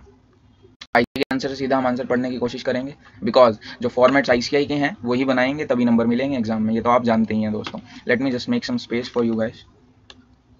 Fine, cost of quality statement for the year 1920 यहाँ पर हमने बना ली है। ठीक है, जैसा कि मैंने बोला था प्रिवेंशन, हमें आप ध्यान से फॉर्मेट देख लीजिए, प्रिवेंशन, अप्रेजल, इंटरनल फेलियर और एक्सटर्नल फेलियर, 4 कैटेगरीज हमने बनाई हैं। जी हाँ, प्रिवेंटिव हमने सिर्फ 1,20,000 का एक्सपेंडिचर किया जो सिर्फ 5.85% है। टेस्टिंग में सिर्फ 1,70,000 का खर्चा किया जो अगेन सिर्फ 8.29% है। सो टोटल 8 + 5 और ये अप्रॉक्सीमेटली 14% का एक्सपेंडिचर है जो मैंने प्रिवेंशन और अप्रेजल पे इंकर किया है, which is very less and not desired. ठीक है, और मेरी इंटरनल फेलियर और एक्सटर्नल फेलियर पे अराउंड 86% का एक्सपेंडिचर हो रहा है, which is very bad as an organisation. हमारा कस्टमर हमसे सेटिस्फाई नहीं होगा। तो इंटरनल फेलियर कॉस्ट में 2 तरीके की कॉस्ट हैं जो हमने डिस्कस किया था। टोटल आ गया 3,50,000 और 3,50,000 को अगर मैं टोटल कॉस्ट ऑफ क्वालिटी से डिवाइड करूं तो मेरा आंसर आ जाएगा 17.08%। आई होप आपको समझ आ गया है कि ये 17.08 कैसे निकला है। सिंपली हमारी टोटल इंटरनल फेलियर कॉस्ट थी 3,50,000 की और उसे मैंने डिवाइड किया है अपनी टोटल कॉस्ट से जो है 20,50,000 रुपीज़ की, मल्टीप्लाई बाय में 100, 17.08 आ जाएगा। और एक्सटर्नल फेलियर कॉस्ट, अरे बाप रे बाप, 68.78% मेरी एक्सटर्नल फेलियर कॉस्ट है दोस्तों। बहुत ज़्यादा और बहुत बेकार हालत में है ये वाली ऑर्गेनाइजेशन, इससे साफ पता चलता है। और इतना ही क्यों नहीं, लॉस प्रॉफिट देखो ना, कस्टमर को लॉस्ट सेल्स जो हम इंकर कर रहे हैं उस वजह से 8,10,000 बहुत बड़ा अमाउंट होता है दोस्तों। तो खैर हमने पहली स्टेटमेंट बना ली है जहां पर हमें सिर्फ ये देखना था कि किस कैटेगरी में कितनी कॉस्ट हम इंकर कर रहे हैं, और हमने कंक्लूड किया कि प्रिवेंशन और अप्रेजल के लिए expenditure is very low as compare to the external and internal failure cost. So अब कॉस्ट बेनिफिट एनालिसिस देखना होगा न्यू क्वालिटी प्रोग्राम का। तो हमें क्या क्या सेविंग्स होंगी ये हमें क्लियरली मेंशन है क्वेश्चन में। ठीक है, देख लेते हैं प्रिवेंटिव कॉस्ट में हमें कितनी सेविंग देखने को मिलेगी। तो री इंजीनियर करने पर मुझे एडिशनल कॉस्ट इंकर करनी होगी 7,50,000 रुपीज़ की। यानी बेसिकली प्रिवेंशन के लिए जहां अभी तक मैं सिर्फ 1,20,000 का एक्सपेंडिचर इंकर कर रहा था, अब सबसे ज़्यादा खर्चा मैं प्रिवेंटिव कॉस्ट में करने की कोशिश कर रहा हूं by incurring a huge amount of 7,50,000। Supplier screening और सर्टिफिकेशन और प्रिवेंटिव मेंटेनेंस, ये तीनों भी प्रिवेंटिव कॉस्ट का पार्ट बनेंगे। तो टोटल प्रिवेंटिव कॉस्ट पर मैं 8,50,000 का ह्यूज एक्सपेंडिचर करने का प्लान कर रहा हूँ। वहीं अगर मैं अप्रेजल कॉस्ट की बात करूँ तो ऑलरेडी मैं अप्रेजल कॉस्ट कर रहा हूँ थोड़ी सी, और मैं एडिशनल अप्रेजल कॉस्ट करने की सोच रहा हूँ 1,20,000 की। तो एडिशनल कॉस्ट जो है ये अभी मेरी कॉस्ट है जो मैं इंकर करने की सोच रहा हूँ। इंटरनल फेलियर कॉस्ट में मुझे नेट बेनिफिट देखने को मिलेगा कितने का, 2,50,000 रुपीज़ का। और एक्सटर्नल फेलियर कॉस्ट में भी मुझे बेनिफिट्स देखने को मिलेंगे। सबसे ज़्यादा बेनिफिट ये 8 लाख रुपीज़ का है, बिकॉज 8,10,000 का मेरा लॉस्ट कॉन्ट्रीब्यूशन था। बट सीईओ का मानना है कि प्रिवेंशन और अप्रेजल कॉस्ट करने से मुझे उस 8,10,000 में से सिर्फ 10,000 का ही लॉस जो है वो रह जाएगा ये खर्चा करने के बाद, क्योंकि अब 8 लाख की मुझे सेविंग आनी शुरू हो जाएगी, which is great, which is very great. And reduction from sales return, मेरी सेल्स रिटर्न कम हो जाएंगी जिससे मुझे बेनिफिट होगा 1,50,000 का। और वारंटी कॉस्ट में रिडक्शन देखने को मिलेगी 3,25,000 की। सो अगर आप अब इजीली कंपेयर कर सकते हैं, देखो अगर मैं 8,50,000 की यहाँ पर कॉस्ट इंकर करने वाला हूँ, अप्रेजल में एडिशनल कॉस्ट 1,20,000 की इंकर करने वाला हूँ, बट सेविंग कंपेयर करूँ तो अराउंड 15,25,000 की सेविंग्स मुझे इंकर होने वाली हैं। इन टोटल अगर मैं बात करूँ तो मुझे टोटल सेविंग इंकर होने वाली है 5,55,000 की। एंड डेफिनेटली मुझे यहाँ पर इन्वेस्टमेंट करनी चाहिए प्रिवेंशन और अप्रेजल कॉस्ट में। ठीक है, और ये आगे थोड़ा सा थ्योरी दिया हुआ है, आप कहेंगे कि इतना ज़्यादा थ्योरी क्यों दिया हुआ है और मैं इसे थोड़ा सा क्यों बोल रहा हूँ। देखो क्वेश्चन की रिक्वायरमेंट ही है कि हमें थ्योरी के साथ डील करना है। क्वेश्चन के एक पार्ट में हमसे पूछा गया था कि हाउ TQM और कैसे हेल्प करेगा वो इन सब चीज़ों में। सो उसके बारे में थोड़ा सा थियरी बोला हुआ है, इसे एक बार हम रीड कर लेते हैं। देखो पहली लाइन में तो सिंपल लिखा हुआ है that investment in prevention and appraisal cost. क्यों वो इन प्रिवेंशन और अप्रेजल कॉस्ट करना जस्टिफाइड है, क्योंकि ये एक वेल नोन फैक्ट है कि अगर हम अपनी प्रिवेंशन और अप्रेजल कॉस्ट में इंक्रीज करते हैं तो हमारी इंटरनल फेलियर और एक्सटर्नल फेलियर कॉस्ट जो है वो सिग्निफिकेंटली रिड्यूस हो जाती हैं दोस्तों। ठीक है, वही बात यहाँ पर लिखने की कोशिश की गई है। और इतना ही नहीं, अगर इंटरनल फेलियर और एक्सटर्नल फेलियर की बात करूँ so which one is most important जो हमें रिड्यूस करनी ही होगी एट एनी कॉस्ट, तो वो होती है हमारी एक्सटर्नल फेलियर कॉस्ट। बिकॉज अगर एक्सटर्नल फेलियर ज़्यादा रहा तो हमारा कस्टमर हमसे डिससेटिस्फाइड हो जाएगा और वो हम कभी भी बर्दाश्त नहीं करेंगे। इंटरनल फेलियर कॉस्ट फिर भी कहीं ना कहीं बर्दाश्त हो सकती हैं। तो यही सब यहाँ पर लिखा हुआ है, आप स्क्रीन पोस्ट करके एक बार थ्योरी पढ़ सकते हैं, कोई दिक्कत नहीं है। और TQM जो है यहाँ पर एक TQM का इन्होंने रेफरेंस दिया हुआ है, मैं वो चीज़ आपको बता देना चाहूँगा वैसे तो आपने TQM पढ़ा हुआ है, still I would like to discuss a few point. देखो, प्रिवेंशन और अप्रेजल कॉस्ट ज़्यादा करने से हमारी इंटरनल और एक्सटर्नल फेलियर कॉस्ट कम हो जाती है, ये तो हम समझते हैं। लेकिन आपने कभी किसी कंपनी के बारे में सुना है कि उन्होंने कोई एक्सटर्नल या इंटरनल फेलियर कॉस्ट इंकर ही ना करी? मतलब क्या कोई ऐसी भी कंपनी है? इवन कि एप्पल की बात कर लूँ, जो अपनी क्वालिटी के लिए, जो अपने ब्रांड के लिए जाना जाता है, वो लोग भी रीवर्क करते हैं। इंटरनल फेलियर कॉस्ट उनकी कंपनी में भी आती है, आप ऑनलाइन चेक कर सकते हैं उनकी वेबसाइट पे जाके। और सेम बात करता है TQM का कॉन्सेप्ट दोस्तों। TQM का कॉन्सेप्ट कहता है कि हमें कभी भी प्रिवेंटिव और अप्रेजल कॉस्ट पे बहुत ज़्यादा खर्चा नहीं करना चाहिए, rather we should try to balance our preventive and appraisal cost with respect to our internal and external failure cost. यानी TQM हमें मदद करता है एक ऑप्टिमम लेवल पर रीच करने के लिए, जहां पर मेरी कंबाइंड जो कॉस्ट है वो मिनिमम आ जाए। तो TQM हमें मदद करता है इस तरीके से, विच इज़ गुड। ठीक है, यही लाइन यहाँ पर कहीं पर आपको मिल भी जाएगी, बिकॉज TQM की मेन क्वालिटी यही होती है। तो इसलिए TQM और कॉस्ट ऑफ क्वालिटी दोनों मिलकर कभी भी हमें कॉस्ट रिडक्शन करने में मदद कर सकते हैं। तो ये थियरी आप यहाँ पे पढ़ सकते हैं। क्वेश्चन का जो डिस्कशन है वो मैंने मोर और लेस यहाँ पे खत्म कर दिया है दोस्तों। ठीक है, बात करते हैं नेक्स्ट क्वेश्चन। चलिए डिस्कशन को आगे करते हैं और बात करते हैं क्वेश्चन नंबर 4 के बारे में। EKS limited manufactures a single product which require 3 components and the company purchases one of the components from 3 suppliers. अच्छा, पहली 2 लाइनों में ही कंफ्यूज करने की कोशिश की गई है, अगर हम इसे ध्यान से ना पढ़ पाएं तो। ठीक है, तो उन्होंने कहा है कि हमारा एक सिंगल प्रोडक्ट है और उस प्रोडक्ट को बनाने में मुझे 3 कंपोनेंट्स की नीड लगती है, जिसमें से एक कंपोनेंट ऐसा है जिसको मैं 3 सप्लायर से जनरली परचेज करता हूँ। कौन 3 सप्लायर हैं? DE, PE and ZE limited. और कुछ इन्फॉर्मेशन मुझे उन सप्लायर्स के बारे में दी हुई है, जो एक बार हम डिस्कस करना यहाँ पर पसंद करेंगे। देखते हैं। देखो, जो मेरा प्राइस कोट किया हुआ है सप्लायर्स ने, वो पर 100 यूनिट्स के बेस पर दिया हुआ है। ठीक है, तो अगर मुझे 100 यूनिट्स ऑफ कंपोनेंट बाय करनी है DE से, तो वो मुझे चार्ज करता है 240 रुपये, यानी कि 2.4 पर यूनिट मुझसे चार्ज किए जाते हैं दोस्तों। ठीक है, और PE लिमिटेड की अगर मैं बात करूँ तो 234 रुपीज़ मुझसे चार्ज किए जाते हैं 100 यूनिट्स के लिए, यानी 2.34 रुपीज़ मुझसे वो चार्ज करता है पर यूनिट बेसिस पे। और ZE के केस में 260, सबसे ज़्यादा मुझसे ये भाई साहब चार्ज कर रहे हैं 2.6 पर यूनिट के हिसाब से। अगर देखा जाए तो मुझे लगता है DE से परचेज करना ज़्यादा बेनिफिशियल है, बिकॉज 2.4 रुपीज़ पर यूनिट ये हमसे चार्ज कर रहे हैं। बट रुकिए, एक चीज़ और भी जो अगली लाइन में दी हुई है वो पढ़ लेनी चाहिए। Percentage of defective of total receipts हमें दिया हुआ है। माना कि DE सबसे सस्ते में सप्लाई कर रहा है, लेकिन हमें 3% के डिफेक्ट्स देखने को मिल सकते हैं जो भी कंपोनेंट्स हम उससे बाई करेंगे। वहीं PE के केस में तो 5% के डिफेक्ट देखने को मिल सकते हैं, और अगर ZE के केस में बात करूं तो 2% के डिफेक्ट देखने को मिल जाते हैं। यहाँ पे एक करेक्शन भी करना चाहूँगा, अगर मुझे परचेज करना हो तो मैं PE से परचेज करूँगा, बिकॉज 2.34 मुझे यहाँ पर पे करना पड़ रहा है एज़ कम्पेयर टू 2.4 ज़्यादा होता है दोस्तों। तो मैं थोड़ा सा कंफ्यूज हो गया था। बट हमें अगर सिर्फ प्राइस के बेसिस पे किसी से परचेज करना है तो वो मेरा सप्लायर होगा PE, बिकॉज वो मुझे सबसे कम 2.34 में यूनिट दे रहा है दोस्तों। लेकिन अगर डिफेक्टिव्स की बात करें तो सबसे ज़्यादा डिफेक्टिव्स भी PE के प्रोडक्ट में ही देखने को मिलेगा, और उस हिसाब से तो ZE एक ज़्यादा बेटर सप्लायर है। बट अभी मैं कुछ कंक्लूड नहीं कर सकता हूँ जब तक मुझे मेरी डिफेक्टिव की कॉस्ट नहीं पता चल जाती। जब तक कॉस्ट पर यूनिट पता नहीं चल सकती, अभी तक मैं कोई डिसीजन तब तक नहीं ले पाऊंगा। तो क्वेश्चन को आगे रीड आउट करना शुरू करते हैं और देखते हैं कि क्या दिया हुआ है आगे क्वेश्चन में इन्फॉर्मेशन।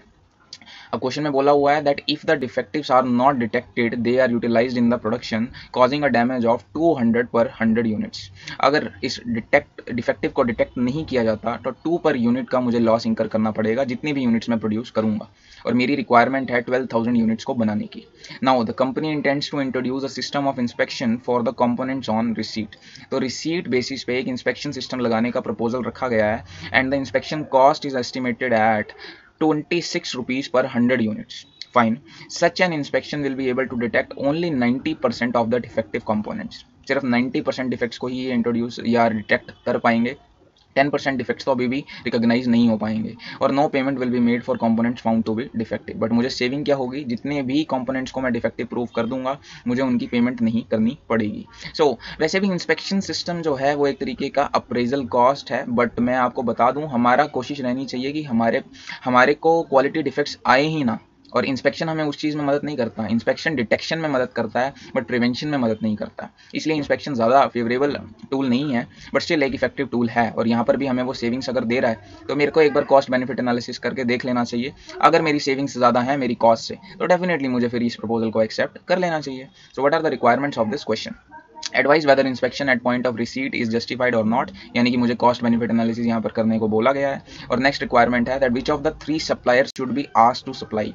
किसे बोला जाना चाहिए सप्लाई करने के लिए। तो ऑब्वियसली जब मैं कॉस्ट बेनिफिट एनालिसिस कर लूँगा तो मैं इस पार्ट का भी आंसर इजीली दे पाऊंगा। तो फटाफट से देखते हैं कि ICI ने कैसे इसको सॉल्व किया है दोस्तों। Just a second,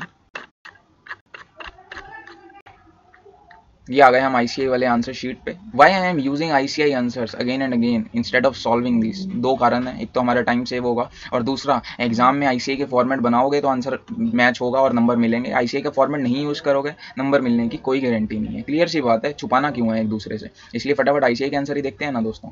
statement showing, और जो यहाँ कॉम्पिटिशन है वो समझाने की जिम्मेवारी मेरी है। Statement showing competition of effective cost before inspection. अगर हम इंस्पेक्शन प्रपोजल को एक्सेप्ट ना करें तो मुझे कितनी कॉस्ट इंकर करनी पड़ेगी, और इंस्पेक्शन कॉस्ट अगर मैं एक्सेप्ट कर लूं तो मुझे कितनी कॉस्ट इंकर करनी पड़ेगी, ये हम कंपेयर करेंगे और फिर देखेंगे कि हमें एक्सेप्ट करना चाहिए या नहीं करना चाहिए। तो ठीक है, DE, PE और ZE के केस में कैसे कैसे किया हुआ है। यूनिट सप्लाईज 12,000 यूनिट्स की मेरी रिक्वायरमेंट है दोस्तों, ठीक है। और मुझे डिफेक्टिव्स के बारे में बोला हुआ है कि अगर मैं DE से परचेज करता हूं तो मुझे 3% डिफेक्टिव, PE से परचेज करने पे 5% और ZE से परचेज करने पे 2%। तो अगर मैं 12,000 का 3% कैलकुलेट करूं तो वो आ जाता है 360। वैसे ही 12,000 का 5% कैलकुलेट करूं तो वो आ जाता है 600, और 12,000 का 2% कैलकुलेट करूं तो वो आ जाता है 240। तो यानी कि अगर मैं PE से 12,000 यूनिट्स ले भी लेता हूं दोस्तों तो मुझे 600 यूनिट्स तो डिफेक्टिव निकलेंगे उसमें से, ठीक है। तो आप समझ पा रहे हैं। और DE से परचेज करने के लिए मुझे कॉस्ट इंकर करनी पड़ेगी 28,800 की। आप पूछोगे कि ये कैसे इंकर हुआ। देखो DE को अगर मैं DE से 100 यूनिट्स परचेज करता हूं तो मुझे 240 की कॉस्ट इंकर करनी पड़ती थी। यानी अगर मैं पर यूनिट बात करूं तो पर यूनिट मुझे 2.4 की कॉस्ट इंकर करनी पड़ती थी। और अगर 2.4 को मैं 12,000 से मल्टीप्लाई कर दूं मेरा आंसर आ जाएगा 28,800 रुपीज़ का, ठीक है। वैसे ही अगर मैं 12,000 यूनिट्स PE से परचेज करूं तो मेरी कॉस्ट आ जाएगी 28,080 रुपीज़ की, और ZE से परचेज करने पे मेरी कॉस्ट आ जाएगी 31,720 की। आई होप ये दोनों कैलकुलेशंस आप कर लेंगे, हमने ये वाली कैलकुलेशन डिस्कस कर ली है, ठीक है। और इतना ही नहीं, जो भी मेरे डिफेक्टिव्स होंगे या डिफेक्टिव यूनिट्स होंगे उनकी रिप्लेसमेंट कॉस्ट मुझे क्वेश्चन में दी हुई है, और वो कितनी दी हुई है, मुझे 200 रुपीज़ इंकर करने पड़ेंगे पर 100 यूनिट्स के हिसाब से, यानी 2 रुपीज़ पर यूनिट की कॉस्ट मुझे इंकर करनी पड़ेगी। तो यहाँ पर 360 डिफेक्टिव प्रोडक्ट्स मेरे पास होंगे, ठीक है। और 360 डिफेक्टिव प्रोडक्ट्स मल्टीप्लाई बाय में 2 पर यूनिट, तो मेरी टोटल प्रोडक्शन डैमेज कॉस्ट आ जाएगी 720 की। वैसे ही 600 को 2 से मल्टीप्लाई करूं तो 1200, और 240 को 2 से मल्टीप्लाई करूं तो 480। यानी मेरी टोटल कॉस्ट क्या हो जाएगी, परचेज ऑफ कंपोनेंट और उसमें ऐड कर दूं अगर मैं प्रोडक्शन डैमेज, तो टोटल कॉस्ट आ जाएगी 29,000, 29,280 और 31,680 रुपीज़ की। यानी पर यूनिट बेसिस पे मैं अगर आंसर निकालना चाहूँ, पर यूनिट बेसिस पे क्यों निकाल रहा हूँ, बिकॉज क्वेश्चन की रिक्वायरमेंट पर यूनिट बेसिस पे, पर 100 यूनिट बेसिस पर निकाली गई है। सो अगर पर 100 यूनिट बेस पे कैलकुलेशन करूँ तो मुझे कॉस्ट आ जाएगी 253.61 की। ये कैसे निकाली, देखो मुझे टोटल कॉस्ट इंकर हो रही है 29,520 की, और टोटल गुड कंपोनेंट्स मुझे कितने रिसीव हो रहे हैं इस पर्टिकुलर DE सप्लायर से 11,640। 11,640 कैसे आया दोस्तों, हमने टोटल 12,000 यूनिट्स उससे बाय किए थे जिसमें से 360 मेरे डिफेक्टिव निकले हैं। तो टोटल गुड कंपोनेंट्स आए मेरे पास 11,640 के, और टोटल कॉस्ट उससे बाय करने की मुझे इंकर करनी पड़ रही है 29,520 की। सो अगर मैं इन दोनों को डिवाइड कर दूं आपस में तो मेरे पास आ जाएगा 253.61 पर 100 good components. You are getting my point. Similar way में मुझे पता चल गया कि अगर मैं इंस्पेक्शन वाला जो प्रपोजल है वो ना एक्सेप्ट करूं तो करंटली मुझे DE से परचेज करने पर 100 यूनिट्स के लिए 253.61 पे करना पड़ेगा, जबकि बाकी दो सप्लायर से मुझे 256 और 269 पे करना पड़ सकता है। यानी बिफोर इंस्पेक्शन प्रपोजल सबसे बेटर सप्लायर देखने से तो लग रहा है कि DE limited is a better supplier, fine. But cost of inspection, तो चलिए डिस्कशन को आगे बढ़ाते हैं। हम पहुंच गए थे कहां पर, हमने कंक्लूड कर लिया था कि अगर हम इंस्पेक्शन कॉस्ट इंकर नहीं करते हैं तो डेफिनेटली DE एक बेटर सप्लायर लग रहा है, बिकॉज DE से मुझे 253.61 में 100 यूनिट्स इजीली ऑब्टेन हो जाएंगी। बट डिस्कशन यहाँ खत्म नहीं होती है एक्चुअली। अब इसे हम कंपेयर करेंगे कॉस्ट आफ्टर इंस्पेक्शन वाली सिचुएशन से। हमें क्वेश्चन में दिया हुआ है कि अगर मैं इंस्पेक्शन करवाता हूं तो मुझे कितना एक्सपेंस इंकर करना पड़ेगा, मुझे 26 रुपीज़ का एक्सपेंस इंकर करना पड़ेगा पर 100 यूनिट्स माय डियर फ्रेंड्स, यानी 0.26 पर यूनिट का मुझे एक्सपेंस इंकर करना पड़ेगा। बट क्वेश्चन में इतना भी दिया हुआ है कि अगर मैं ये एक्सपेंडिचर करता हूं तो 90% डिफेक्टिव्स मैं इजीली आइडेंटिफाई कर पाऊंगा, यानी कि सिर्फ 10% डिफेक्टिव्स ही अब इस केस में होंगे जो मैं आफ्टर दिस इंस्पेक्शन प्रपोजल भी आइडेंटिफाई नहीं कर पाऊंगा और जिसके ऊपर मुझे कॉस्ट इंकर करनी पड़ेगी, ठीक है। सो टोटल अगर मैं DE के केस में बात करूं टोटल 360 यूनिट्स ऐसे थे जो डिफेक्टिव थे, लेकिन क्योंकि अब 90% मैं आइडेंटिफाई कर लूंगा, यानी कि 360 का 90% 324 यूनिट्स तो मैं आइडेंटिफाई इजीली कर पाऊंगा, तो अब बच गए सिर्फ 36 यूनिट्स ऐसे जो मैं आइडेंटिफाई नहीं कर पाऊंगा और जिनके ऊपर मुझे 2 रुपीज़ पर यूनिट की कॉस्ट यानी कि 72 रुपीज़ की कॉस्ट इंकर करनी पड़ेगी, जो पहले मेरी कॉस्ट इंकर हो रही थी 360 यूनिट्स के ऊपर 720 रुपीज़ की। सो आई होप आप समझ पा रहे हैं कि इंस्पेक्शन का भी एक सिग्निफिकेंट इंपॉर्टेंस है। ठीक है, तो जो डिफेक्ट्स हम आइडेंटिफाई नहीं कर पाएंगे वो 36 यूनिट्स यहाँ पर आएंगे। वो 36 कैसे आए वो मैंने निकाल कर आपको दिखाया। सिमिलरली आप पीई और जेडी के केस में भी निकाल सकते हैं रिस्पेक्टिवली। आगे बात करते हैं, तो हमने एक्चुअल में कितने कंपोनेंट्स के लिए पेमेंट करनी है? हमने सिर्फ 11,676 कंपोनेंट्स के लिए पेमेंट करनी है। 11,676 कैसे आया? टोटल 12,000 यूनिट्स हमने बाय करने हैं, जिसमें से 324 डिफेक्टिव्स हम आइडेंटिफाई इजीली कर पाएंगे thanks to inspection. So technically मुझे जो पेमेंट करनी है वो सिर्फ 11,676 यूनिट्स के लिए करनी पड़ेगी at a rate of 2.4 rupees per unit. So 11,676 multiply by में 2.4, तो मेरा आंसर आ जाएगा 28022.4। ठीक है जी, तो ये कैलकुलेशन कैसे आई वो मैंने आपको समझा दिया है। 11,676 यूनिट्स मल्टीप्लाई बाय में 2.4 पर यूनिट, तो हमारा ये आंसर निकल कर आ जाएगा। सिमिलरली पीई और जेडी के केस में आप कैलकुलेट कर लेंगे। मैं डीई के लिए यहाँ पर कैलकुलेशन अभी करके चल रहा हूँ और मेरी इंस्पेक्शन कॉस्ट आ जाएगी 3120 की। देखो सीधी सी बात है, मुझे 0.26 पर यूनिट की इंस्पेक्शन कॉस्ट दी हुई है और कितने यूनिट्स को मैं इंस्पेक्ट करने वाला हूँ? मैं 12,000 यूनिट्स को इंस्पेक्ट करने वाला हूँ, तो 12,000 मल्टीप्लाई बाय में 0.26 और मेरा आंसर आ जाता है 3120 रुपीज़ का। ठीक है जी, सो 3120 की इंस्पेक्शन कॉस्ट है जो तीनों ही केसेस में मुझे इंकर करनी पड़ेगी दोस्तों।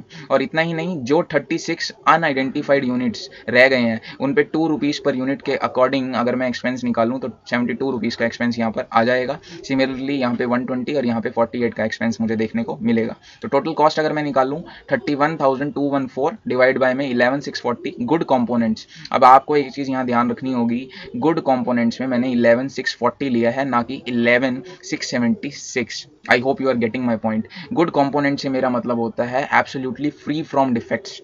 11,676 तो आइडेंटिफाइड हमारे यूनिट्स हैं बेसिकली। समझ पा रहे हो? ये डिफरेंस समझना आपको ज़रूरी होगा। एग्जाम में सबसे ज़्यादा गलती यही हो सकती है अगर होगी तो इस क्वेश्चन में, कि हम 31 टू 14 को डिवाइड करेंगे 11,676 से। बस ये गलती हमें वहाँ पे नहीं करनी है। तो 31,214 डिवाइडेड बाय में 11,640, तो कॉस्ट पर 100 गुड कंपोनेंट्स अब आ गया है 268.16 thanks to this additional expenditure of 3120 दोस्तों। वहीं पीई के केस में 263 और जेडी के केस में 287। तो अगर हम प्री इंस्पेक्शन की बात करें, सबसे बेटर सप्लायर लग रहा था मुझे डीई लिमिटेड, लेकिन अगर मैं आफ्टर इंस्पेक्शन बात करूं तो सबसे बेटर सप्लायर अब आप खुद देख सकते हैं, सबसे बेटर सप्लायर है मेरा पीई लिमिटेड दोस्तों। और रीज़न साफ है कि ज़्यादा बेनिफिट मुझे पीई के केस में देखने को मिलता है अगर मैं इंस्पेक्शन के लिए ऑप्ट करता हूं दोस्तों।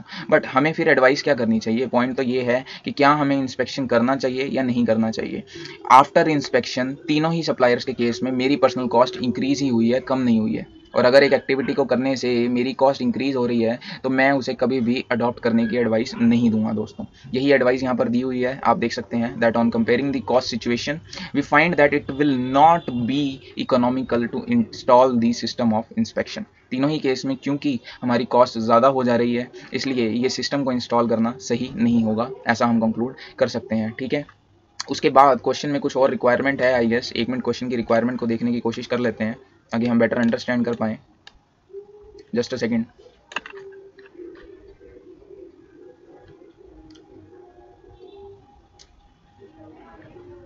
ठीक है, वो एडवाइस का ही पोर्शन है। एडवाइस हमने दे दी है कि इकोनॉमिकल नहीं है इसलिए हमें इंस्पेक्ट नहीं करना चाहिए, बट उनका प्रॉब्लम है यहाँ पर इंस्पेक्शन को लेके।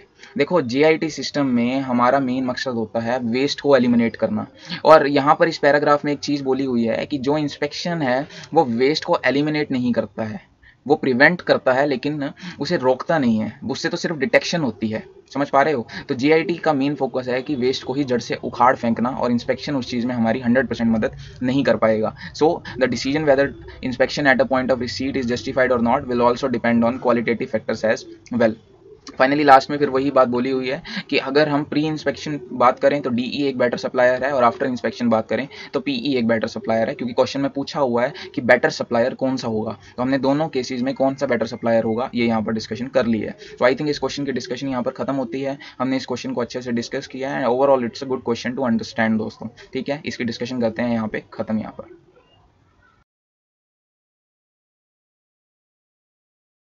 चलिए डिस्कशन करते हैं नेक्स्ट क्वेश्चन की फटाफट से। क्वेश्चन नंबर 3, ये आईसीआई के फेवरेट क्वेश्चंस में से एक है, बिकॉज 2017 में जब पहली बार नया एडिशन आया था एससीएमपी के मटेरियल का, तब से ये क्वेश्चन मटेरियल में चलता आ रहा है और अभी तक ये क्वेश्चन हटाया नहीं गया है। इट इटसेल्फ शोज कि कितना इंपॉर्टेंट ये क्वेश्चन है आईसीआई के पर्सपेक्टिव से।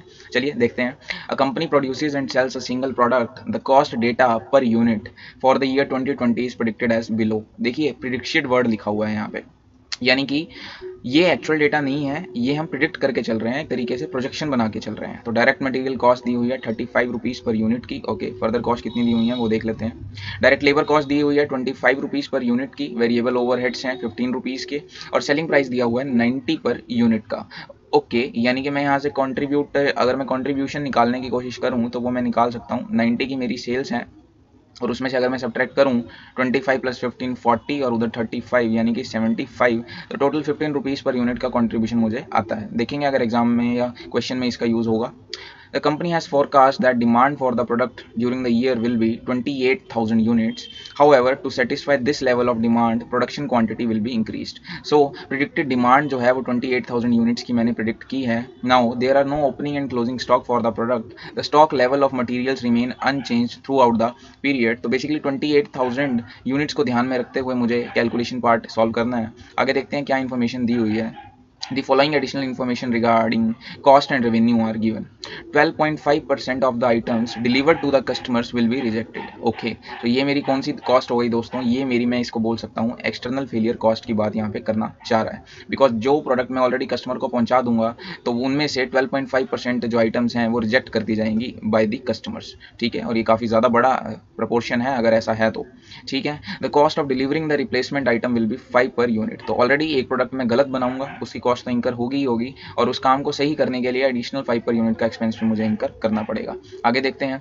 20% of items produced will be discovered faulty at the inspection stage before they are delivered to the customers. यानी ये मैं बोल सकता हूँ कि ये है मेरी internal failure cost, but internal failure because अभी तक ये कस्टमर के पास रीच आउट नहीं की है। तो ठीक है, ये भी काफ़ी ज़्यादा बड़ा प्रोपोर्शन है एक्चुअल में। And 10% of the direct material will be scrapped due to damage while in storage. Okay, जो मेरा रॉ मटेरियल मैं यूज़ करूँगा उसको भी डैमेज की वजह से मुझे स्क्रैप करना पड़ सकता है up to an extent of 10%। तो मैंने जैसे कि रॉ मटेरियल मंगाया और चूहे उसे काट के चले गए या नुकसान पहुँचा के चले गए, ये वो वाला केस लग रहा है। Now due to the above, total quality cost for the year is expected to be 10,75,556, which is a huge amount. तो ये एक्सटर्नल फेलियर और इंटरनल फेलियर कॉस्ट को अगर मैं कंबाइन कर दूं, मुझे 10 लाख का सिग्निफिकेंट अमाउंट इंकर करना पड़ेगा। ठीक है, कोई बात नहीं, थोड़ा सा आगे क्वेश्चन को पढ़ते हैं और देखते हैं क्या पूछा है क्वेश्चन में। Now due to above, the total quality cost for the year is 10,75,556। The company is now considering the following proposal.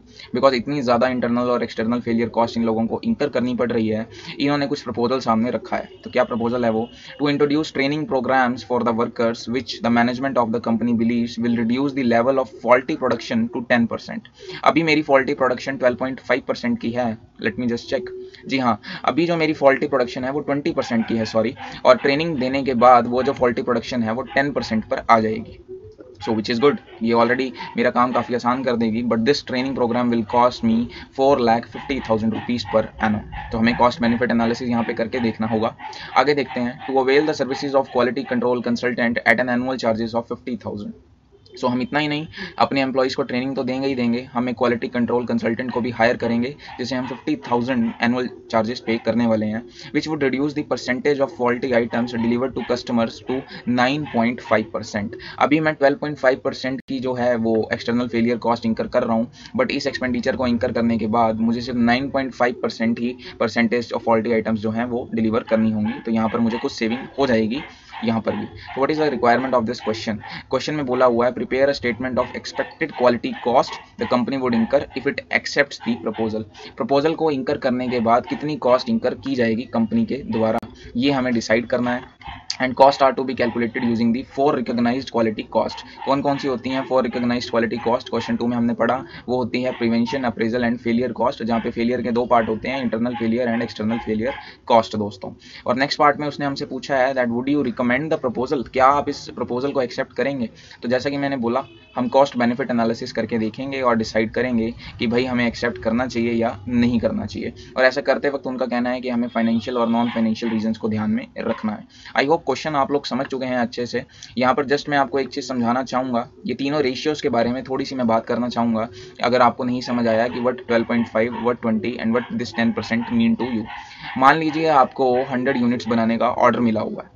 तो जब आप 100 यूनिट्स को बना रहे होंगे तो हो सकता है कि कुछ रॉ मटेरियल ऐसा हो जो डिफेक्टिव निकले, ठीक है। यानी 100 यूनिट्स को बनाने के लिए आपको एक्चुअल में हो सकता है 120 यूनिट्स का रॉ मटेरियल बाय करना पड़े, बिकॉज आपके बिजनेस का नेचर ही ऐसा है कि 20 यूनिट्स तो वाइल प्रोडक्शन ही स्क्रैप आपको करना पड़ता है। सिमिलरली यहाँ पे ये 10% की रेशियो दी हुई है, यानी कि अगर आप 120 यूनिट्स परचेज करते हैं तो हो सकता है कि 10% का जो मटेरियल है वो स्क्रैप आपको करना पड़े। उसके बाद मान लीजिए आपने ये 100 यूनिट्स बना ली, लेकिन बनाने के बाद जब आप चेक करने लगे कि डिज़ायर्ड क्वालिटी अचीव हुई है या नहीं हुई, तो आपको पता चला कि नहीं, सिर्फ 70 यूनिट्स ही ऐसे हैं जो डिज़ायर्ड क्वालिटी को अचीव कर पाए हैं आउट ऑफ टोटल 100 यूनिट्स की प्रोडक्शन। तो यही बात यहाँ पर हमें दी हुई है इस इंटरनल फेलियर कॉस्ट की डिस्कशन में। 20% आइटम्स ऐसी हैं जो हमारी वेस्ट हो गई हैं, जैसे कि मैं यहाँ पर बोल सकता हूँ कि 30% आइटम्स ऐसी हैं जो इंटरनल फेलियर की वजह से वेस्ट हो गई हैं या फिर फॉल्टी प्रोड्यूस हुई हैं। और वैसे ही अब अगर इन 70 यूनिट्स, जो मैंने ये 70 यूनिट्स बनाई हैं, जब मैंने इनको कस्टमर को दिया तो मुझे पता चला कि बहुत से कस्टमर डिससेटिस्फाइड हो गए हैं और अराउंड 20 कस्टमर ने मुझे 20 यूनिट्स वापस कर दी हैं। तो ये वाला जो मेरा लॉस हुआ है इसे बोलते हैं एक्सटर्नल फेलियर कॉस्ट, और ये रेशियो हमें यहाँ पे 12.5% दी हुई है। यानी अगर मैंने 70 यूनिट्स आगे भेजी भी होंगी तो एक्चुअल में 12.5% लोग नाखुश हो गए होंगे।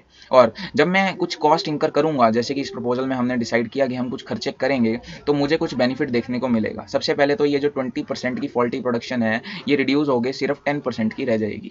इतना ही नहीं, ये जो 12.5% के रिजेक्टेड आइटम्स हैं कॉस्ट इंकर करने के बाद ये सिर्फ 9.5% ही रह जाएंगे, वो हमें क्वेश्चन में दिया भी हुआ है। तो आई थिंक क्वेश्चन आप अच्छे से समझ चुके हैं। अब हम देखेंगे एक बार ICI का आंसर और डिस्कशन करेंगे इस पूरे के पूरे क्वेश्चन की। तो आंसर पे फटाफट से, ये आ गया हूँ मैं अपने क्वेश्चन पे, क्वेश्चन नंबर 3 के सॉल्यूशन में, ठीक है। तो मुझे यहाँ पे statement of expected quality cost दी हुई है जिसमें करंट सिचुएशन और प्रपोज सिचुएशन के बारे में बोला हुआ है। और अभी करंट सिचुएशन में मैं 10,75,556 की कॉस्ट इंकर कर रहा हूँ, ये हम ऑलरेडी क्वेश्चन पढ़ते वक्त देख चुके हैं, ठीक है। और प्रपोज्ड जो कॉस्ट हमें इंकर करने का प्रपोजल दिया गया है वहाँ पर हम प्रिवेंशन में 4,50,000, जो मैंने आपको क्वेश्चन में पढ़कर बताया कि हम एम्प्लॉइज़ को ट्रेनिंग देने की सोच रहे हैं, वो ट्रेनिंग एक्चुअल में प्रिवेंशन कॉस्ट का पार्ट होता है और हम 4,50,000 इंकर करने की सोच रहे हैं।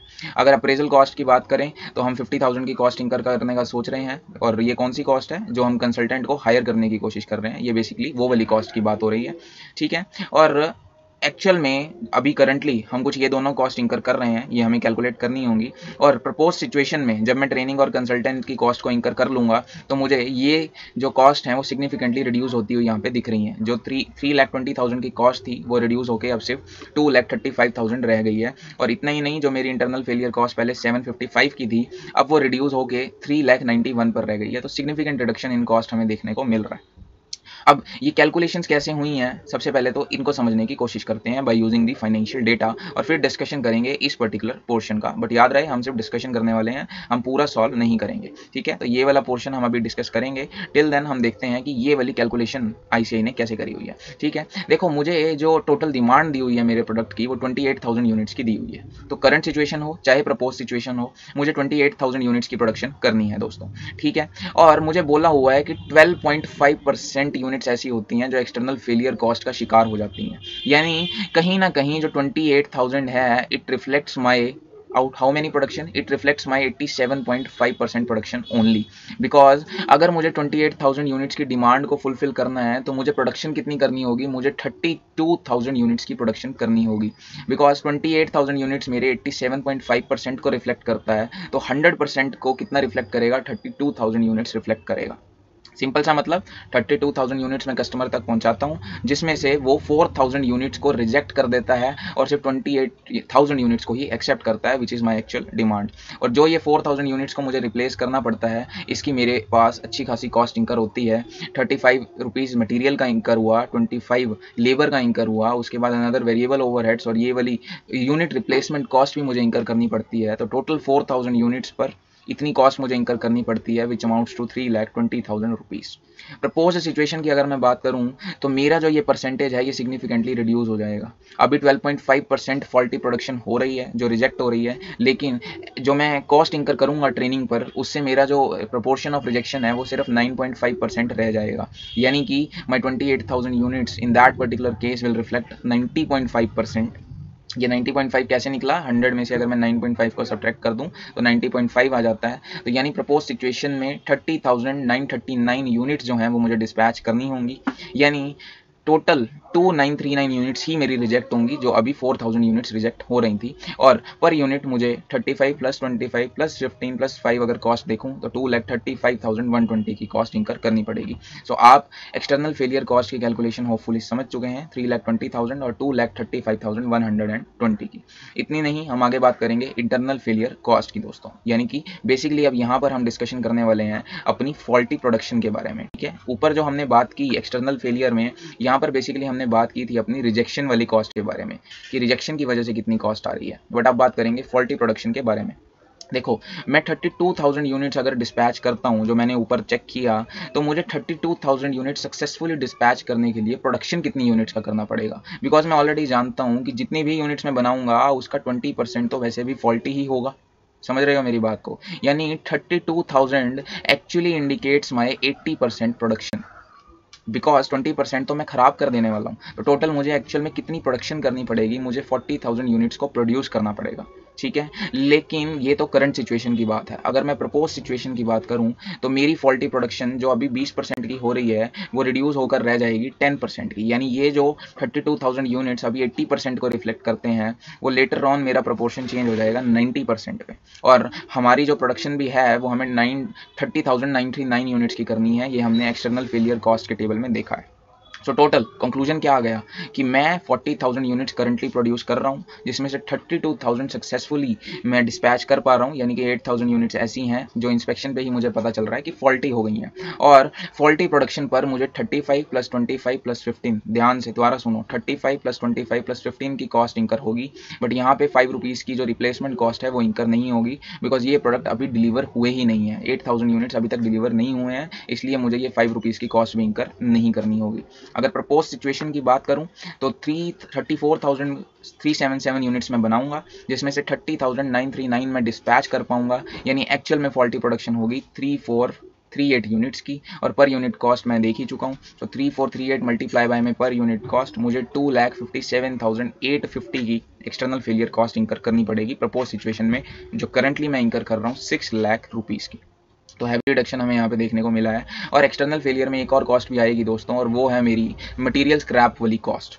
ठीक है, यानी कि मैं अभी करंटली देखूँ, मुझे बोला हुआ है कि 10% मटेरियल स्क्रैप मुझे करना पड़ता है। तो 40,000 यूनिट्स को प्रोड्यूस करने के लिए एक्चुअल में इनपुट या रॉ मटेरियल मुझे कितना लगाना होगा, मुझे एक्चुअल में 44,444.44 यूनिट्स का जो है वो इनपुट यूज़ करना होगा दोस्तों, in order to make 40,000 units. 44,444 ये कैसे निकला है दोस्तों, सिंपल है, अगर हमें 40,000 यूनिट्स बनानी है और 10% स्क्रैप हो जाता है मेरा इनपुट, तो टोटल 40,000 किसको रिफ्लेक्ट करेगा, 90% यूनिट्स को। ये कैलकुलेशन यहाँ पर कर दिखाई भी हुई है। और 10% जो मुझे स्क्रैप करना होगा वो टोटल 4,444 यूनिट स्क्रैप करनी होंगी, जो प्रपोज सिचुएशन में भी सेम रहेगा। मटेरियल स्क्रैपेज पॉलिसी में कोई चेंज नहीं आएगा एडिशनल कॉस्ट इंकर करने की वजह से। और मटेरियल स्क्रैप कॉस्ट मुझे कितनी पड़ जाएगी, तो यहाँ पर सिर्फ 35 रुपीज़ मैं लूँगा, क्योंकि ये मटेरियल स्क्रैप हो चुका है। यहाँ पे ना लेबर की कॉस्ट इंकर हुई है, ना ही वेरिएबल ओवरहेड लगा है। यहाँ तो जितने का मैंने मटेरियल लिया था बस उतना ही मुझे लॉस होगा। तो करंट सिचुएशन में 1,55,000 का लॉस इंकर हुआ है, जबकि प्रपोज सिचुएशन में वो थोड़ा सा रिड्यूस हो गया है। तो इंटरनल फेलियर कॉस्ट अगर मैं टोटल करूं, मटेरियल स्क्रैप कॉस्ट जो मुझे इंकर हो रही है यहाँ पे 1,55,000 की, और ऊपर जो मुझे फॉल्टी प्रोडक्शन वाली लॉस दिख रही है 6 लाख की, तो 6 लाख रुपीस, और अगर इसमें ऐड करूं 1,55,556, तो टोटल करंट सिचुएशन में इंटरनल फेलियर कॉस्ट आ जाती है 7,55,000 की, जो प्रपोज सिचुएशन में है 3,91,000 की। तो इस तरीके से अब हम ऊपर टेबल में चले जाते हैं और आप समझ चुके हैं कि हमने ये दोनों कैलकुलेशंस कैसे किए हैं। अब क्वेश्चन की रिक्वायरमेंट थी कि बेसिकली हमें कॉस्ट बेनिफिट एनालिसिस करते हुए फाइनेंशियल और नॉन फाइनेंशियल दोनों फैक्टर्स को कंसीडर करते हुए ये डिसाइड करना है कि हमें एडिशनल कॉस्ट ये वाली प्रिवेंशन और अप्रेजल वाली इंकर करनी चाहिए या नहीं करनी चाहिए।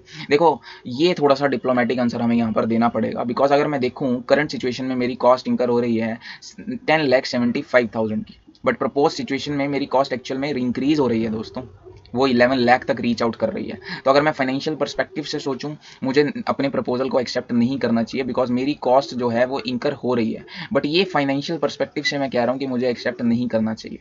बट सिर्फ फाइनेंशियल फैक्टर मुझे नहीं देखने, मुझे कस्टमर की सेटिस्फेक्शन, क्वालिटी, जो TQM का मेन कॉन्सेप्ट है वो चीज़ पर ध्यान रखना है। यानी कि अगर मैं नॉन फाइनेंशियल पर्सपेक्टिव से सोचूं, मैं क्वालिटी के पॉइंट ऑफ व्यू से सोचूं, मेरी एक्सटर्नल फेलियर कॉस्ट काफ़ी ज़्यादा कम हो जाएगी इन खर्चों को करने के बाद। मेरी इंटरनल फेलियर कॉस्ट काफ़ी ज़्यादा कम हो जाएगी, और फेलियर कॉस्ट करने के अगर कम करने के लिए मुझे थोड़ा सा एडिशनल, देखिए ज़्यादा फर्क नहीं है, 10,75,000 और 11,26,000, अराउंड 51,000 का अप्रॉक्सीमेट अमाउंट बनता है। सो अगर 51,000 की एडिशनल कॉस्ट इंकर करने से मैं अपने कस्टमर को सेटिस्फाई कर पा रहा हूँ, तो डेफिनेटली मुझे ये कॉस्ट इंकर कर देनी चाहिए दोस्तों। सो ये क्वेश्चन की डिस्कशन हमने कर ली है, रिकमेंडेशन भी दे दी है, और रिकमेंडेशन देते वक्त फाइनेंशियल और नॉन फाइनेंशियल दोनों कंसिडरेशन को ध्यान रखना है। वो आप इनका आंसर पढ़ सकते हैं। देखिए अराउंड उन्होंने भी यही चीज़ बोली है कि एक मिनिमल सा इंक्रीज है, बट अगर उससे बेनिफिट मिलता है तो हमें वो एक्सेप्ट कर लेना चाहिए। तो डिस्कशन यहाँ पर ओवर करते हैं इस पर्टिकुलर क्वेश्चन की दोस्तों।